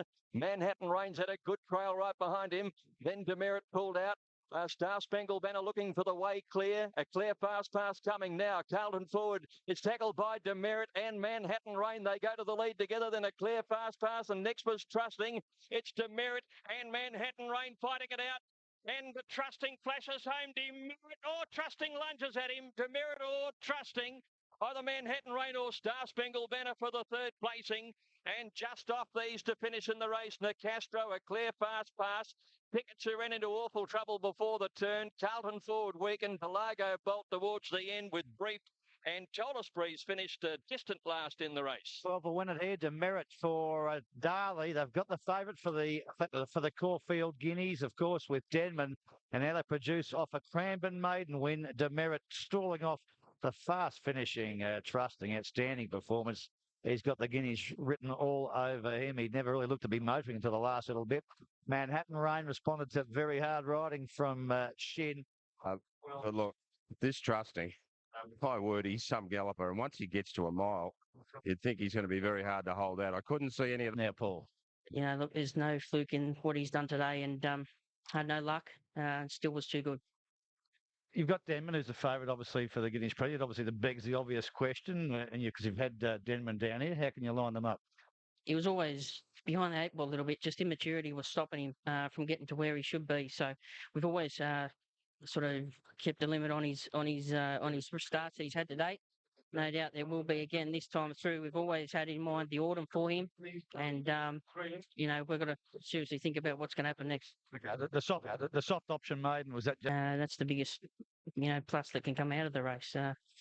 Yeah. Cranbourne maiden win to a Guineas Prelude, and now one of the chances for the Guineas. If it runs, Demerit backs up Denman in the stable, Trusting outstanding. Manhattan Rain will improve off that. Very good.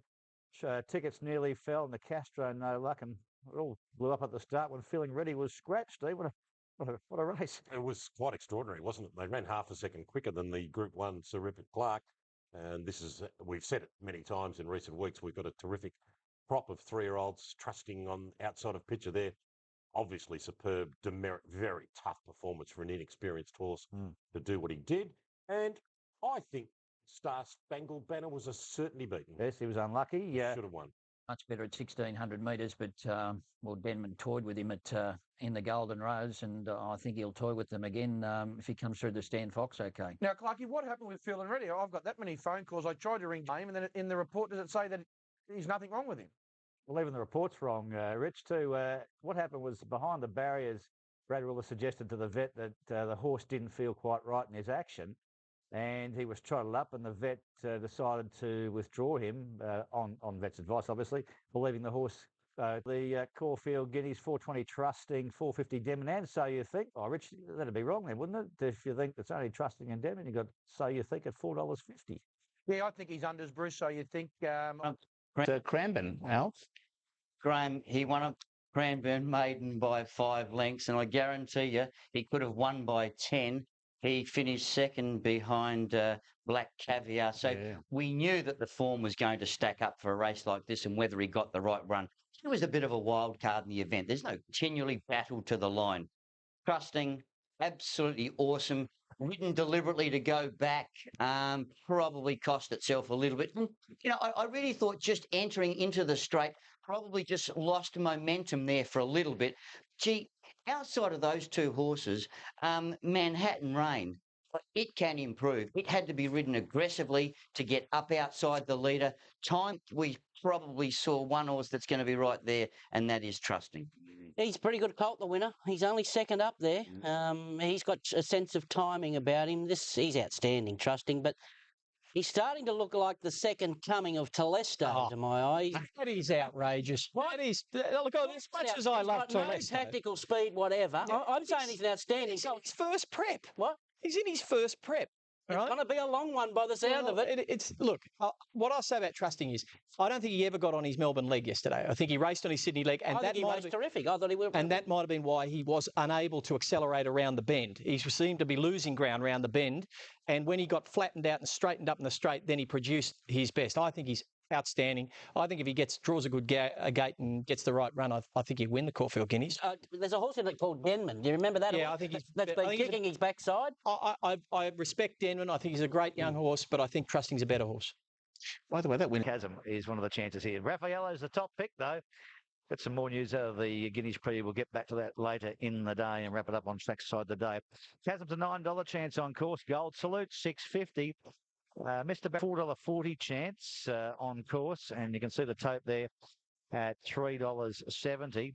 The Two Fontaines at $12, Master $16, and Estate at $10 on the way through. But the Oliver record he's got in the race, 6 wins in it, Shane. Amazing. And Pillar of Hercules being vetted.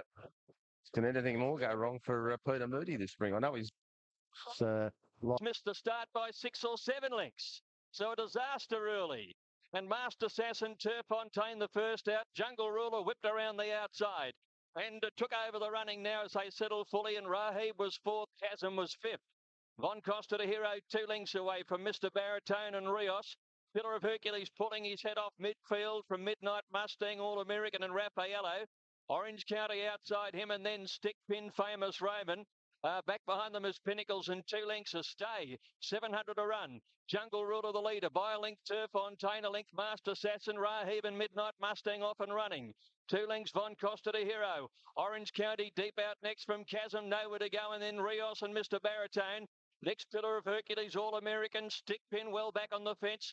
Followed by Pinnacles Famous Roman, Raffaello second last and a stay. Jungle Ruler leads around the turn in the Group 1. Straightened up in front of Turf Fontaine. Rahib comes on and then Chasm in the clear. Orange County was next and further back is Famous Roman. Where's Raffaello? He's not in the hunt at the moment.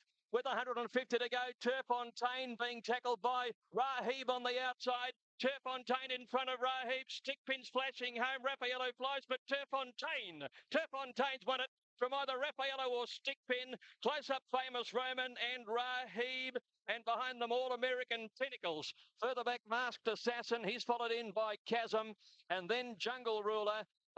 Further away in the field is Mr. Baritone, and then Pillar of Hercules, trailed in by Rios, Von Costa to Hero, a stay. Midnight Mustang and Orange County, one of the last in. And hold your tickets because one of the best tried in the race, Gold Salute, red, and he stayed in the gates. Well, good luck to Glenn Boss and Anthony Cummings with Turf Fontaine, but this race is a different story. Gold Salute, 650 in the 550, played up in the gates, went up in the air, starter said go. We're going to have to barrier 4 and gate 5 look it is, at as it turns up. Estee, who's next to it too, because it finished up 7 lengths behind the second last horse. Okay, let's have a look at it. I'm not sure what goes on. He's up in the air, and now, and then what's what happened to Estee? Gold Salute's basically, well, hasn't come out of the barriers. Watch its feet when the gates open. If its feet were off the ground, you might have a good chance of getting your money back. No, it's not going to help me. Anyway, well, I mean, there's a lot of people involved with this horse, and right now you'd want it to be a late scratching. So, okay. It was going. Now, that jockey was out behind the gate, I reckon, when the stall opened. Good track. Onto the other obvious targets for these handicappers. Well, Anthony said we'll just see how we pull up. He's going to nominate him for the Manikato and just and see what else. But obviously something down the straight for him as well. Good on you, Graham. Well, Yeah, he's funny. This horse has been mine and Graham's little project this campaign. I've been writing a lot of work on him, and just being a colt, you have to tweak him a little bit, and just it's all about just keeping their mind happy. If they're physically they're quite well, but it's just a matter of keeping. Well, win for Turf Fontaine, a Group 1 level. We'll get back to that shortly with Glenn. A great result for Graham Walston and Anthony Cummings, of course, beating Stickpin and the very unlucky Raffaello. At least they got round. 2 didn't. Look for barriers 4 and 5. Sorry, 4 and 5 there. Now, Estee was on 4, and of course, Gold. You would have seen that 1,000 times if you've been watching TVN. A question to throw to you there, Glenn. In that situation, could that have been declared a false start? Not in that situation, no. Obviously, false starts if a horse gains an advantage by breaking the barriers at the gate. His gate would open first, and he would gain advantage. Obviously, they lost a massive advantage there. Yeah. But who had his troubles too. Yeah, interesting race. I mean, as it turned out, I think Bossy was able to pinch it. Just had that perfect cart behind Jungle Ruler. They didn't go particularly quickly. Pinched to March, and that little couple of showers of rain was an advantage for him, Glenn, wasn't it? Yeah, we spoke about that on Friday, didn't we, Steve? And I thought, this horse's form has been really good. His runs have been terrific, and just that 12 mil that we got on Thursday night was just perfect for this horse. Yes, and Alfie, of course, there were 2 late scratchings, as we know, at the barrier there, Gold Salute and also Estee. Yes, Graham, a bit of controversy in itself because I don't think the trainers were very happy under the circumstances. And actually, watched the race. I thought it was a false start. So did I. Yeah, because Raffaello, he lost no admirers. He was absolutely fantastic. He copped the brunt back in the field of the interference that took place. Famous Roman, similar. All American. I thought his run was quite good too. And even little Chasm, it was sort of in the perfect spot to do something.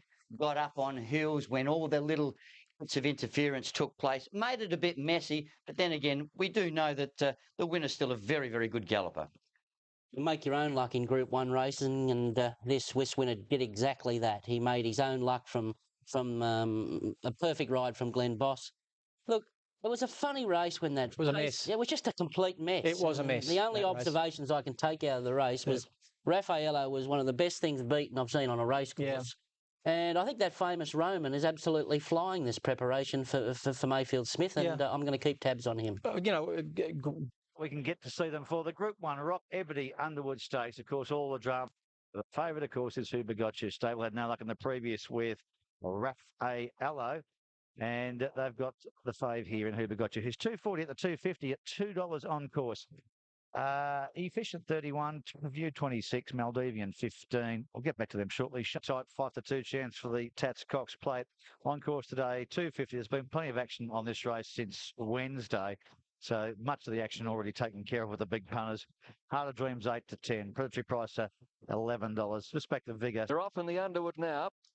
And Master O'Reilly, Predatory Pricer, Red Rule of the first few to show. Heart of Dreams is up there, and here's Typhoon Tracy from her outside barrier. She's making her way across the field. Sailor Gare is showing a good deal of dash and is pushing forward as well. Settling into stride by the 1400, Typhoon Tracy outside Predatory Pricer, and Sailor Gare's moved up only a length away in third placing. Trailed about a length and a half to Vigor, who's got into a beautiful spot outside Red Ruler, and then Heart of Dreams trailed by Zarita. A length and a half further back, Master O'Reilly. Scenic Shot caught wide. Doro Valley in the middle, and Maldivians caught very wide. A length further back in the field, then go here. Typhoon Tracy now a length and a half in front. She crossed over in front of Predatory Pricer.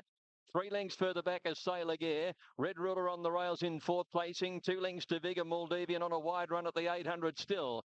Followed by Master O'Reilly, Heart of Dreams, and then came Zarita, scrubbed up 3 wide. A length Doro Valley, Kibbutz, and then Scenic Shot. Who Begot You was the next one, peeling out wide, and they're trailed by Fiumicino, Viewed and Deficient, now back last.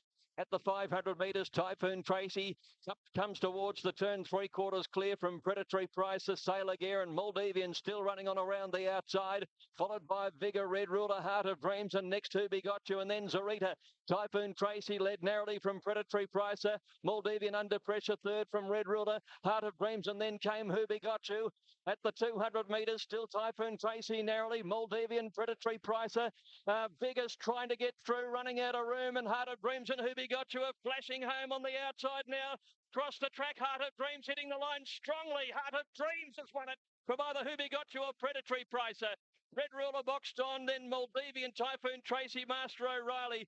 Vigor ran out of room, and further back in the field to finish, Viewed and Deficient together, followed then by Sailor Gare, Kibbutz, Zarita, Fiumicino, Scenic Shot, and Doro Valley back at the tail of the field. Well, hometown victory, home track victory. Craig Newitt, new father, Noah, his son, only 3 weeks old, and he's rewarded with a win by Dad on Heart of Dreams for Mick Price. It was a fork in the road race, said Mick Price, for this horse, Hoobie and Predatory Pricer on the speed. So it's 13, 12, 14.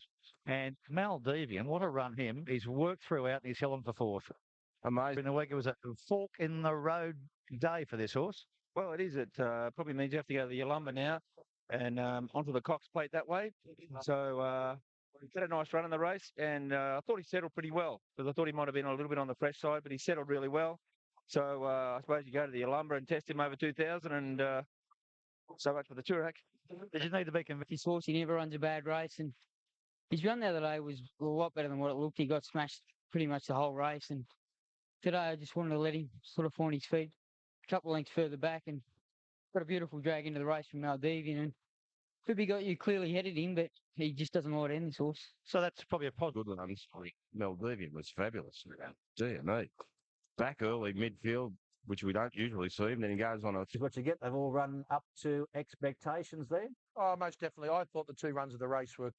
look, the winner went super, but I thought the 2 runs of the race were like bossy. Predatory Pricer and Maldivian's run I thought was outstanding. I still think if the Cox plate was run anywhere bar Moonee Valley, I wouldn't have Who Begot You in the top 5 or 6. Only because he's got a great record at the Valley. I still think he's a query at the 2,000 metres.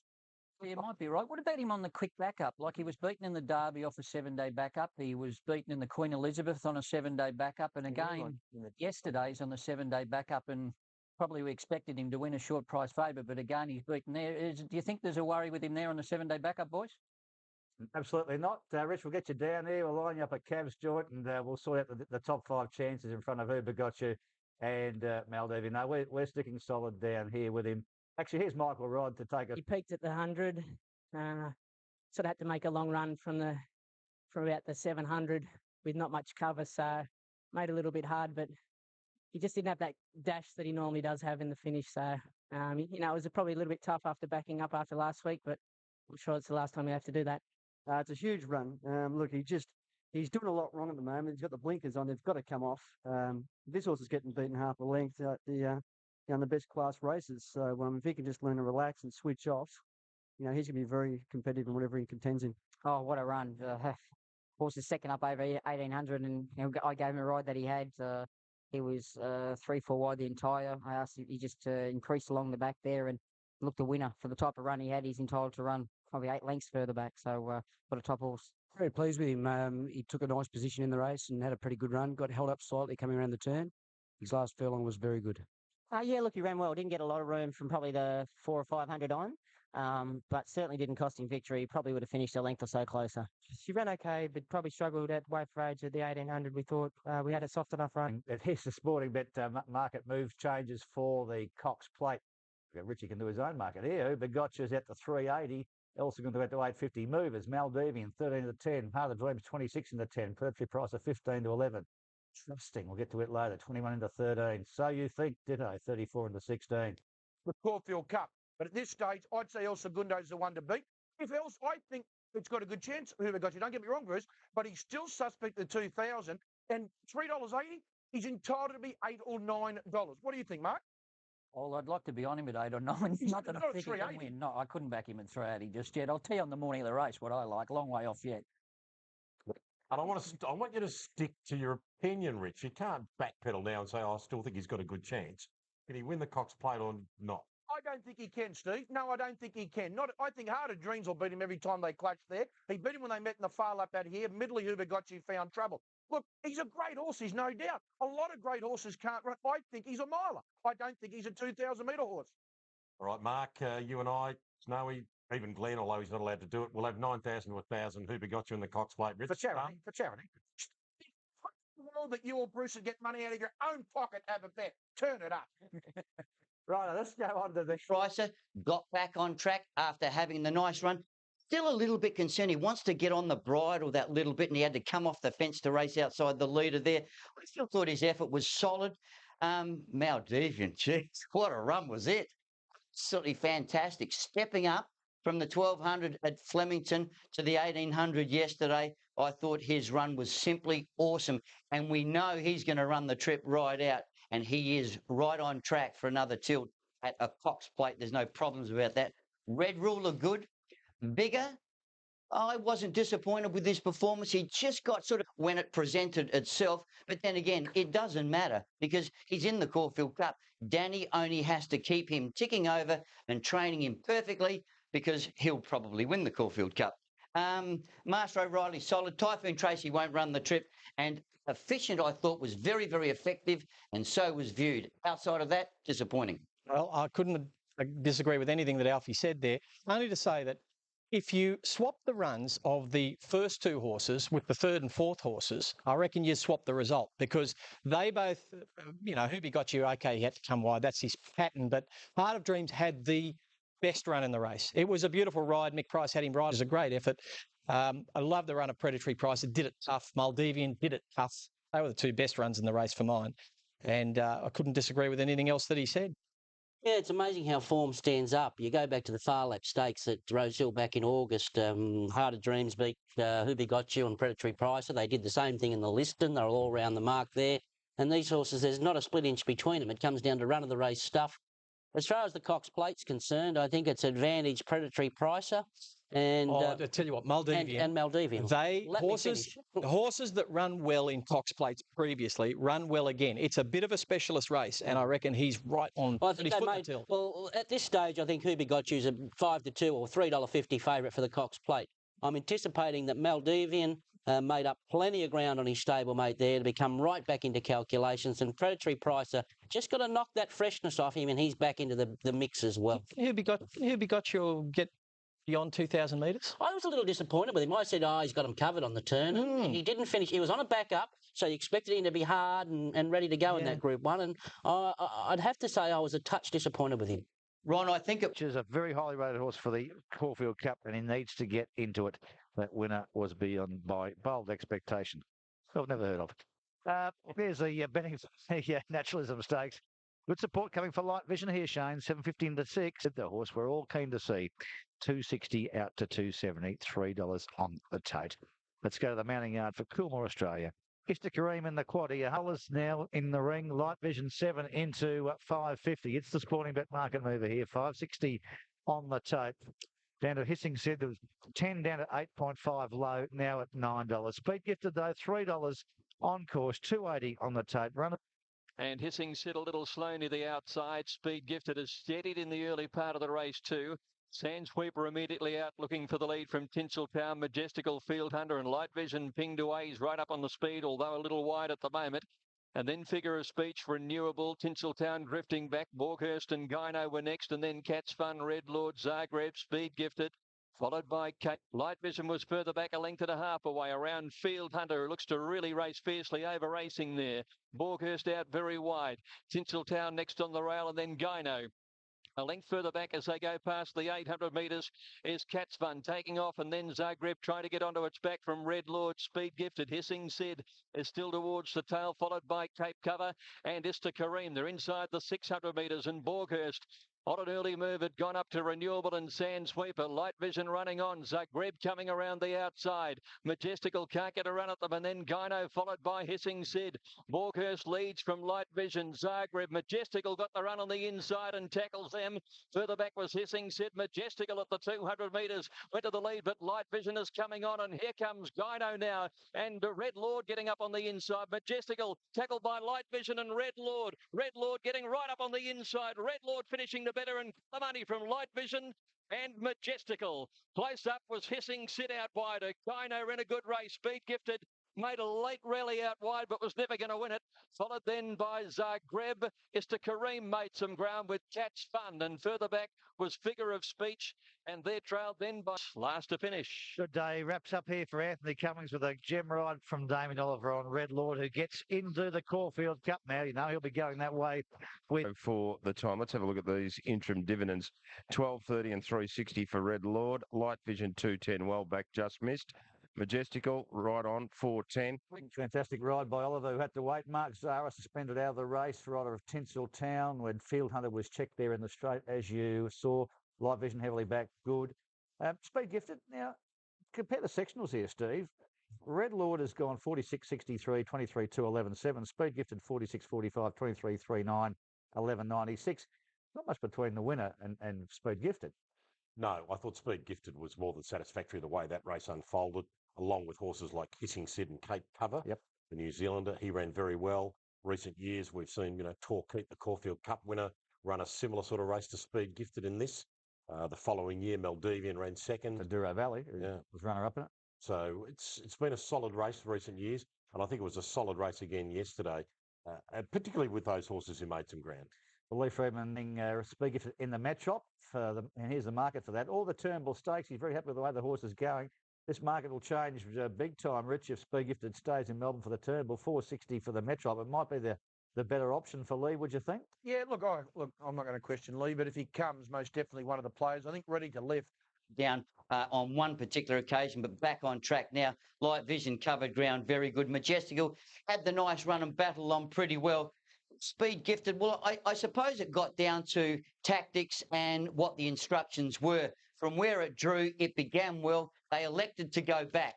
Personally, I thought it was the wrong decision, given the way he raced last time at Flemington, because I do believe he's a better horse than them, even at the weights. I thought he still could have gone forward and been in a much more comfortable position, and I still a little horse called Ista Kareem. Watch it in a Moonee Valley Gold Cup. I think that the tactics on Speed Gifted were also impacted by the fact that they don't want to get the horse over racing. He's a bit of a hypo horse on the track, and they want him to settle for the bigger races. But it's saying that was a practice. It's a gamble. It's a gamble going back. And it's a gamble, and it didn't pay off. And I think on the corner, he and Red Lord were probably within half a length of each other, but by the time they straightened, Damien had cut the corner. He was 3 lengths in front. I've got a theory with Speed Gifted. I think he's a big track horse. His 2 wins have been at Flemington. I reckon he got completely lost there at Caulfield yesterday. Well, it looks like the Metrop now, and I think he'll be winning the Metrop, and I wouldn't drop off him whatsoever. And I couldn't agree more with Hissing Sid. I'm wondering whether he could turn into a good long shot for the Melbourne Cup. Oh, starter is at the top of it, stand. We're ready. Starter is at the top of it, stand. We're ready. Culminate on the move a little here. Now they're set, racing. Off in the Windsor Park Plate and getting back Telltale, a conspicuous last out of the gates. Daffodil's going back as well. El Quello Veloce's begun quickly. The hunting, no. Prince Cupstart, Fritzy Boy and Move Faster right around the outside. And Sir Slick's on the move. It's on early and Arlington's going forward. Culminates beneath of those. And then Tavistock covered up by Daffodil and Telltale Wiles. Last of all, 800 metres to go in the Windsor Park Plate down the side of the course. And here's Sir Slick just in front. Prince Cupstart second. Move faster outside of El Quello Veloce. Arlington working. Back in the centre then Fritzy Boy. The Puka inside of those at the 600. Culminates the next to Sterling Prince. Then Serera. Von Romani. Tavistock on the move now. As to Daffodil and Telltale as they pack right up in the Group 1 coming around the corner. Prince Cupstart got through to Sir Slick. Mufasa joins them on the outside. El Quello Veloce getting an inside run. Wider out then we got Fritzy Boy and Culminate starting to let go with a run. Still Sir Slick. Sir Slick on the outside. Culminate in Prince Cupstart. Serera the middle. Mufasa and Daffodil right down the outside with a run and Tavistock. Daffodil out deep reached the lead. Kicking through Serera. Daffodil's got it from Serera. Sterling Prince. Prince Cupstart. Culminate Tavistock. What a hell of a horse race. Back in behind these Fritzy Boy. Then Arlington. They were followed El Quello Veloce. Telltale Sir Slick. Back in behind those, the Puka. Forget Me Fast 13, Daffodil. The AJC Oaks winner, she's done it. Six. What about that for a horse race? And what about that for a run from Daffodil? That was brilliant. I'd say she'll be coming our way again. She's already won a Group 1 on our soil because she won the AJC Oaks at Randwick earlier this year, but they've got her in the Cox Plate. They've got her in the Caulfield Cup.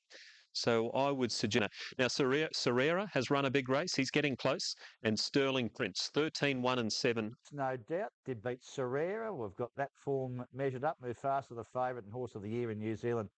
Not suited by the conditions there. You had to like the style of the win from Mare going perhaps towards a Caulfield Cup, though. Yeah, terrific. 139.78 on slow ground for the mile. Rich, she's a little thing, isn't she? And Mark, she's a little girl.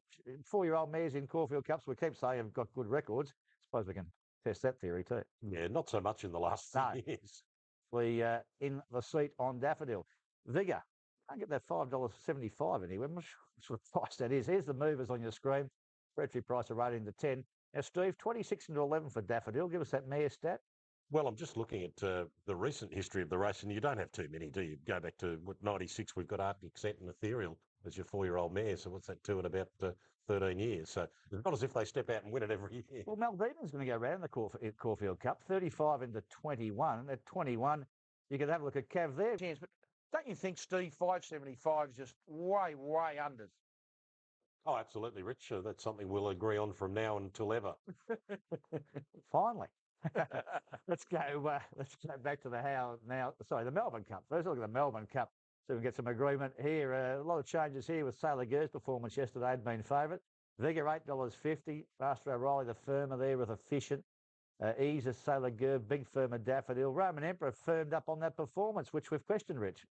It just goes to show how things are so fickle. Like just a few protest that Crow was involved in. But the favourite is Carrara, $1.90. Corporate wise at around $1.80. Boys, thanks too. He certainly did. 200 out. He looked like he was going to run a second because the leader skipped, but he really dug down deep and he almost knew where the winning post was. But now, and let's see, Carrara, as he usually does, began very quickly.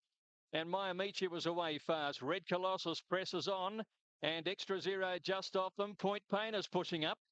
Carrara's going to have to do some work in the early part. He's out 3 wide as they run up to that first turn. It's Point Pain from Carrara, who now edges across to get up second within 1.5 lengths of the leader. Lane, and back at the end of the field is Starscream and also Rose D'Amour.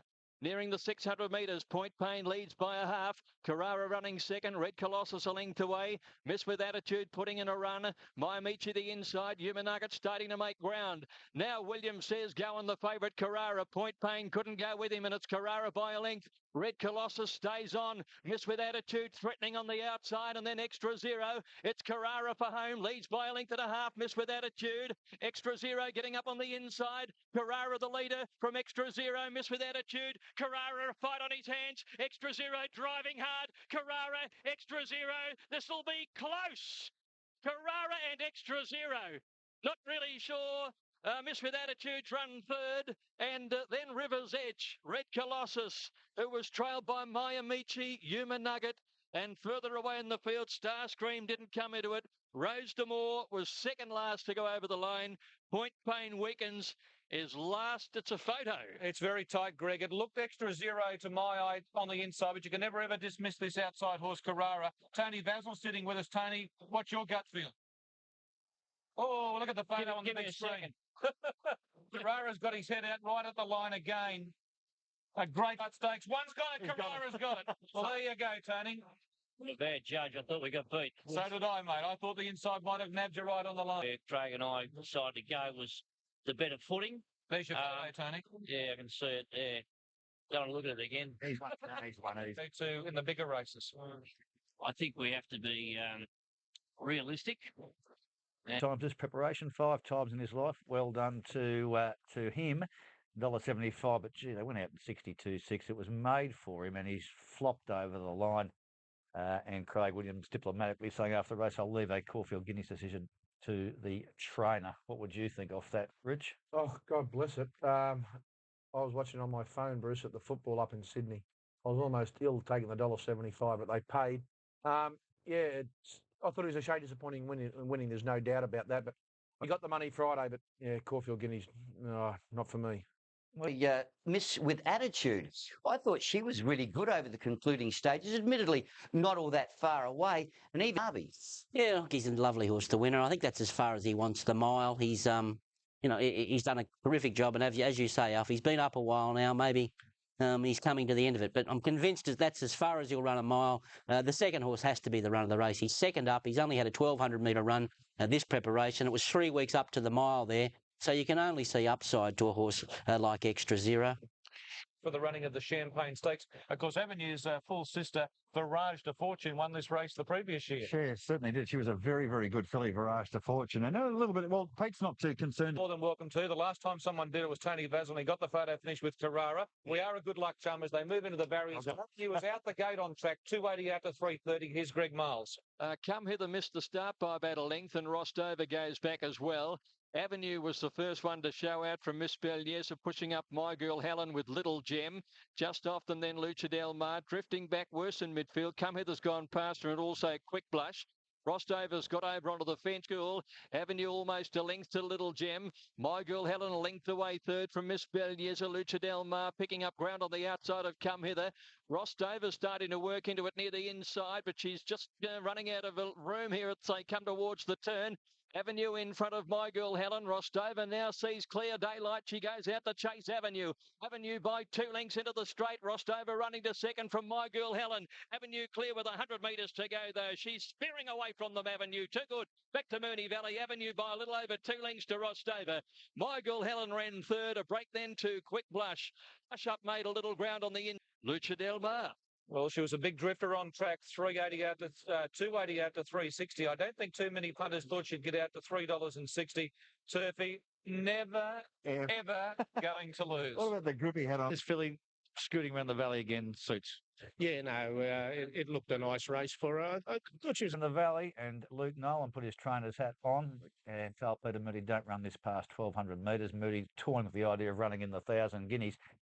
I couldn't believe this. Out to $3.60. Rostover back on track. My Girl Helen.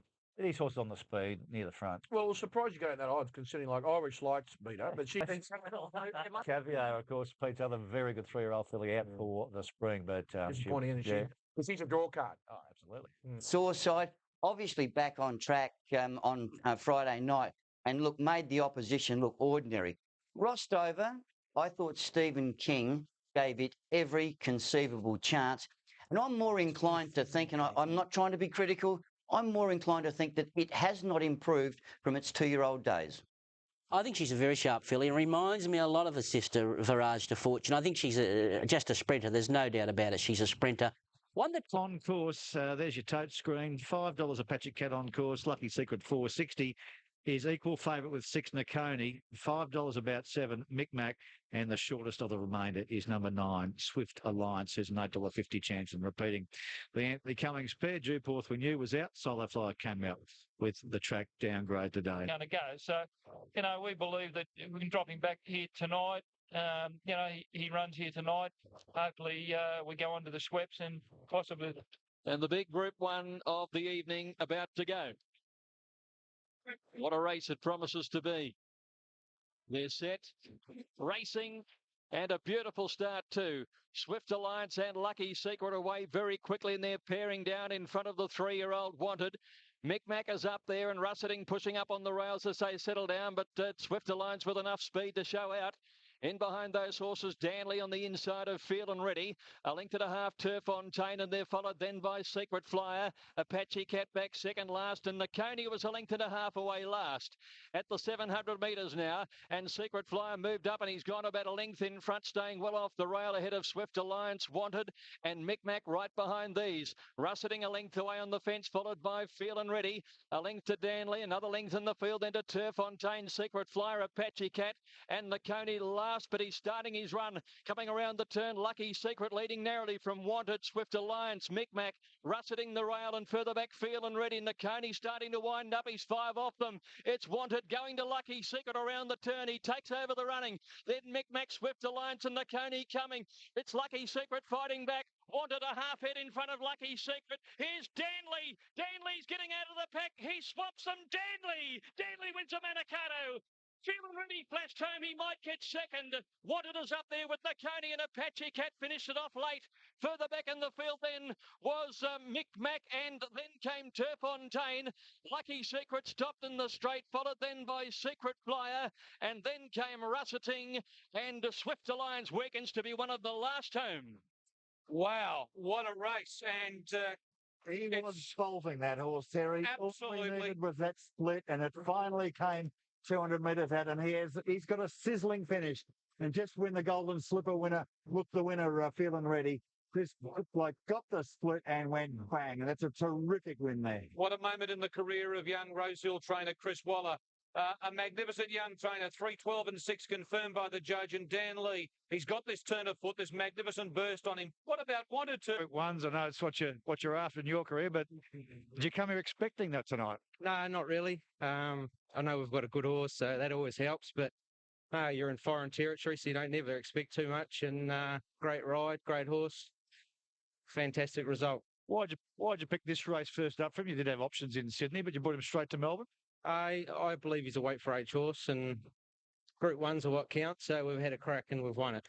Selection from about the turn home, you just needed to get your total clear running, didn't you? Yeah, I was sort of from the back of Swift Alliance, and then Micmac was there, and when he dropped away, I was able to get into the clear. So, you know, he's a nice little horse with proper form, and, you know, he got beaten by Nakoni last time, was a bit unlucky, so today, first up, he goes well fresh, which he's shown here tonight. We got to give him 4 kilos that time he met Nakoni. Chris brought to Jerry, despite being not being in the major prize there. I think they've both run really well. His 2 champs. To my eye, Apache Cat still had that room for improvement. I'm not sure. $17, Feeling Ready back on track. Good luck to Jason McLaughlin. Nakoni. David Hayes not impressed with the ride of Craig Williams, but let's concentrate on your winner, Chris. You've got to get your job done, and so does your jock, and it both gelled together beautifully. Yeah, it certainly did. Obviously, the horses come back in great fashion, and I guess that's the way he went out of his last preparation as well. And things worked out well. The timing was right to target this race, and that's exactly what we've done. And when Corey Brown was suspended, Kieran was the right man for the job, and he just rode the horse 10 out of 10, and that's the difference in these big races. Is it pleasing, Chris, when straight after the Stradbroke, this was the race you targeted for him? I know Bruce asked you on Friday night. There was a lot of different races to go for, but you were adamant he's a weight for age horse. Yeah, I am. He is. He's certainly of that class, and he Showed that on Friday night. But it's a punt, isn't it? You see a horse Stanley when it's $17 and you go back and analyse and think, geez, I'm a bit of concrete. Gave Nakoni 4 kilos and second to it in the Galaxy. Yeah. Nakoni's the $4.40 favourite, and it's $17. Yeah, absolutely. Just so weren't there. Wanted was great because I think he's better on top of the ground, probably ridden upside down. Patchy Cat sort of missed the boat, made up good ground there late in the Coney, as you said, probably going a little bit too wide. Could have maybe cut up on the inside. And what about Feeling Ready? I've got a feeling. I've got a feeling he's a sprinter. I honestly, I know he may well go to the Caulfield Guineas now, but I've got a feeling he might be a 1,200-1,400 metre horse. Did the wet help him? Oh, no doubt in the world. It would have helped him. It was a slow track. I think Chris's horse Stanley's undefeated on slow tracks. 4 for 4. Yeah, 4 for 4. 4 for 4. He goes on all.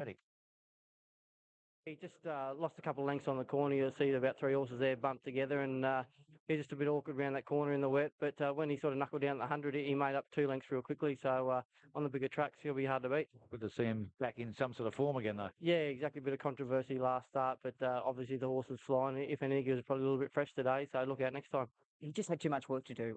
We got back out of it. We could have probably only been 1 position closer, and just at around the first turn, they just seemed to just slow up that little bit. Was just a bit of a disadvantage for him. He just got on the bridle that stage, and then inside about the 450, I asked him to go around him and committed to go around him, and done a great job to nearly win anyway. But just had too much work to do. Is he sure? Yeah, he's a good galloper, Bruce. Sort of faced the breeze most of the race. Wanted to go a bit quick within himself, so. Ridden with a nice bit of cover, he'll win a nice race like that. Didn't really dash tonight. No, he didn't, but he was coming back from the mile, and I think that told. I travelled at a nice, probably 14 to the mile. They steadied up mid-race, and it became a sprint home, and they just out-sprinted him a bit, and I was a bit tight between Nakoni and Turfentine, but he got going really good late. Disappointing, Swift Alliance? And yeah, I think beautifully placed by Chris Waller. Gee, Kieran McAvoy, that was probably one of his best rides you would ever likely to see. Patience in a Group 1, absolutely fantastic. But, when you go back and have a look at some of these swoopers getting home, you had to really be impressed with a little horse like Feeling Ready, like first time down here around a tight circuit like the Valley, got a bit unbalanced on the corner, right on the line, as strong as anything. Very good indeed. Wanted, it was the horse that probably suffered being up on the speed with a fairly solid run race. They didn't over... Yeah, I think the track had more to do with that result than people think, because I think Feeling Ready has been going fairly ordinarily on firm tracks, and then gets on a wet track. He won a golden slipper on a rain-affected track. Speed suited him, Richard. Yeah, well, he's been getting enough speed in the other races he hasn't been performing in. But he hasn't been on a soft track, Alf. Yep. And he likes a soft track. It seems that way. Well, obviously the winner does handle a wet track, Dan Lee, but look, he's a very competitive horse in anything he contests. True. And it was a best ride won the race. There's no doubt about it. In saying that, he did draw barrier 1, so when they fanned, the patience sort of come out on top there. David Hayes was critical of Craig Williams' ride on Nakoni. I'd have to agree. He was the run of the race for me. Without a doubt. And as you look at all the replays of Moonee Valley, it was very hard. Once you got out further than 7 or 8 wide, it was very, very hard to make up ground. That's a little bit... That's that pattern. Here, the way they present racing, I believe. And that's, look, I know, look, I'll put my hand up. I'm employed by SEN, but I am a consumer. I'm a radio consumer. I'm a race lover, and I'll be having a look at what's the TAB, and also the on track. It's Jolly Shinju, $3.50 out to $4, and this really good galloper Alco Pop. He's a Jeune. Don't know how he's going to handle the wet. 11 to 14. Miss Darcy at $10. For a bit of value, Mac O'Reilly to beat number 3, Jolly Shinju, and number 6, Young Centaur. Group JRA and Ruby John squeezed out. Field Hunter, one of the first to show. Jolly Shinju away quickly. McNuckle jumped fast. Marshall Bell goes up. Mac O'Reilly settling midfield. And it's Jolly Shinju out by 2 lengths to Marshall Bell. And in third placing is McNuckle as they leave the straight. Field Hunter had jumped quickly. He's up in 4th placing on the outside. Right behind him, Jolly Shinju makes her way to the 800 turn by 2 Marshall Bell. Field Hunter pulling again in these blinkers 3rd. McNuckle is 4th, 2 lengths away Mac O'Reilly. Then came Miss Darcy, one away Shocking. Elko Pop and Kibbutz together. 2 Young Centaur. Britomart, and then came the Foreman and Ruby John is last. It's Jolly Shinju at the 600 metres. She's leading only narrowly. Field Hunters claiming her on the outside. McNuckle got up on the inside and Jolly Shinju punctured quickly. It's Field Hunter from McNuckle down on the inside, and then Marshall Bell, Mac O'Reilly.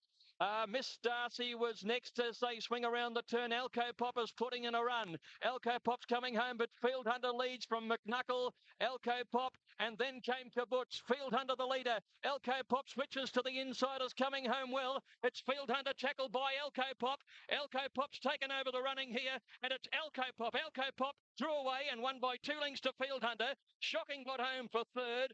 Then a break to McNuckle might get the 4 from Britomart, Young Centaur, Kibbutz, Ruby John. A break behind those to finish in the race then was Mac O'Reilly and Marshall Bell. They're trailed further back by... It's a very good horse, a very, very good horse, Elko Pop. $15.10 and $3.90. I think if it was dry ground, he would have been half that price. Field Hunter, $3.80. Shocking. Wanted him early doors, Turpin. I've got to be honest. I've backed him in every race he's been in. But he is a super little horse. He is. And he's had these issues, hasn't he, over the past couple of years. But a dominant win there by Elka Pop. Clearly his toughest test to date. Got through ground that you wouldn't have thought would have suited. And just a good story here for Jake Stevens. This wasn't so good for Dominic Tenor, who's out for 10 meetings. He cleaned up Miss Darcy on the home turn. Shocking was good. Back Marcus didn't have a big night on Friday night. He ran on very well here. But this horse has really emerged. A journey on wet ground too. It was a terrific performance. It was a good win. Jolly Shinju, just maybe aiming a little bit too high, the Cox Plate. What do you think? Is there a meeting at Wangaratta or something? I don't know. They're just looking. They just said that they didn't work it enough, as Bruce said. They're just going to wait for firm ground and hopefully that there's no other entries in the Cox Plate. The fact that she was gone so far out's the worry. Forget about the ground, accept that. Yeah. But she pulled up with a cardiac arrest. Pops, and this preparation, I think they've actually sorted him out a little bit too. Big, strong horse, but doesn't hold a great deal of condition. He's got a pedigree to run a lot further by Jeune out of a Blevik mare, and they're riding him much more patiently from the start of this preparation until now, and he really is thriving on it. Finished off very strongly yesterday. His run in the Balaclava Cup was exceptional prior to coming over here, and first up was very solid indeed. I thought Dominic gave it every conceivable chance. However, in saying that, don't get carried away with the balance of this field. But just observe Jolly Shinju going out of the gates to the front, and it looked like a horse as if it had tied up to me. Look, I want to have another look at this winner. I know I make fun of Adelaide form sometimes, but this could be a serious racehorse. He come from last, winning at 1200 first up, then went straight to the Balaclava Cup and won and looked very impressive, and then does that third up. He's unbeaten. He's untapped. You know, a horse like that could find its way into a Melbourne Cup field with a win in a qualifying race, right? But it's probably, for mine, not... everyone wants to run in a Melbourne Cup, that's fair enough, but I wouldn't. I'd be looking at races like Geelong Cup, Saab Quality, maybe Queen Elizabeth. You know, take that low rate. This horse is sneaking up. Yeah. This is a real talent, this horse. He's a real talent, believe me. And I've said bred to go. Well, he just looks a stay, doesn't he? Yeah. All right.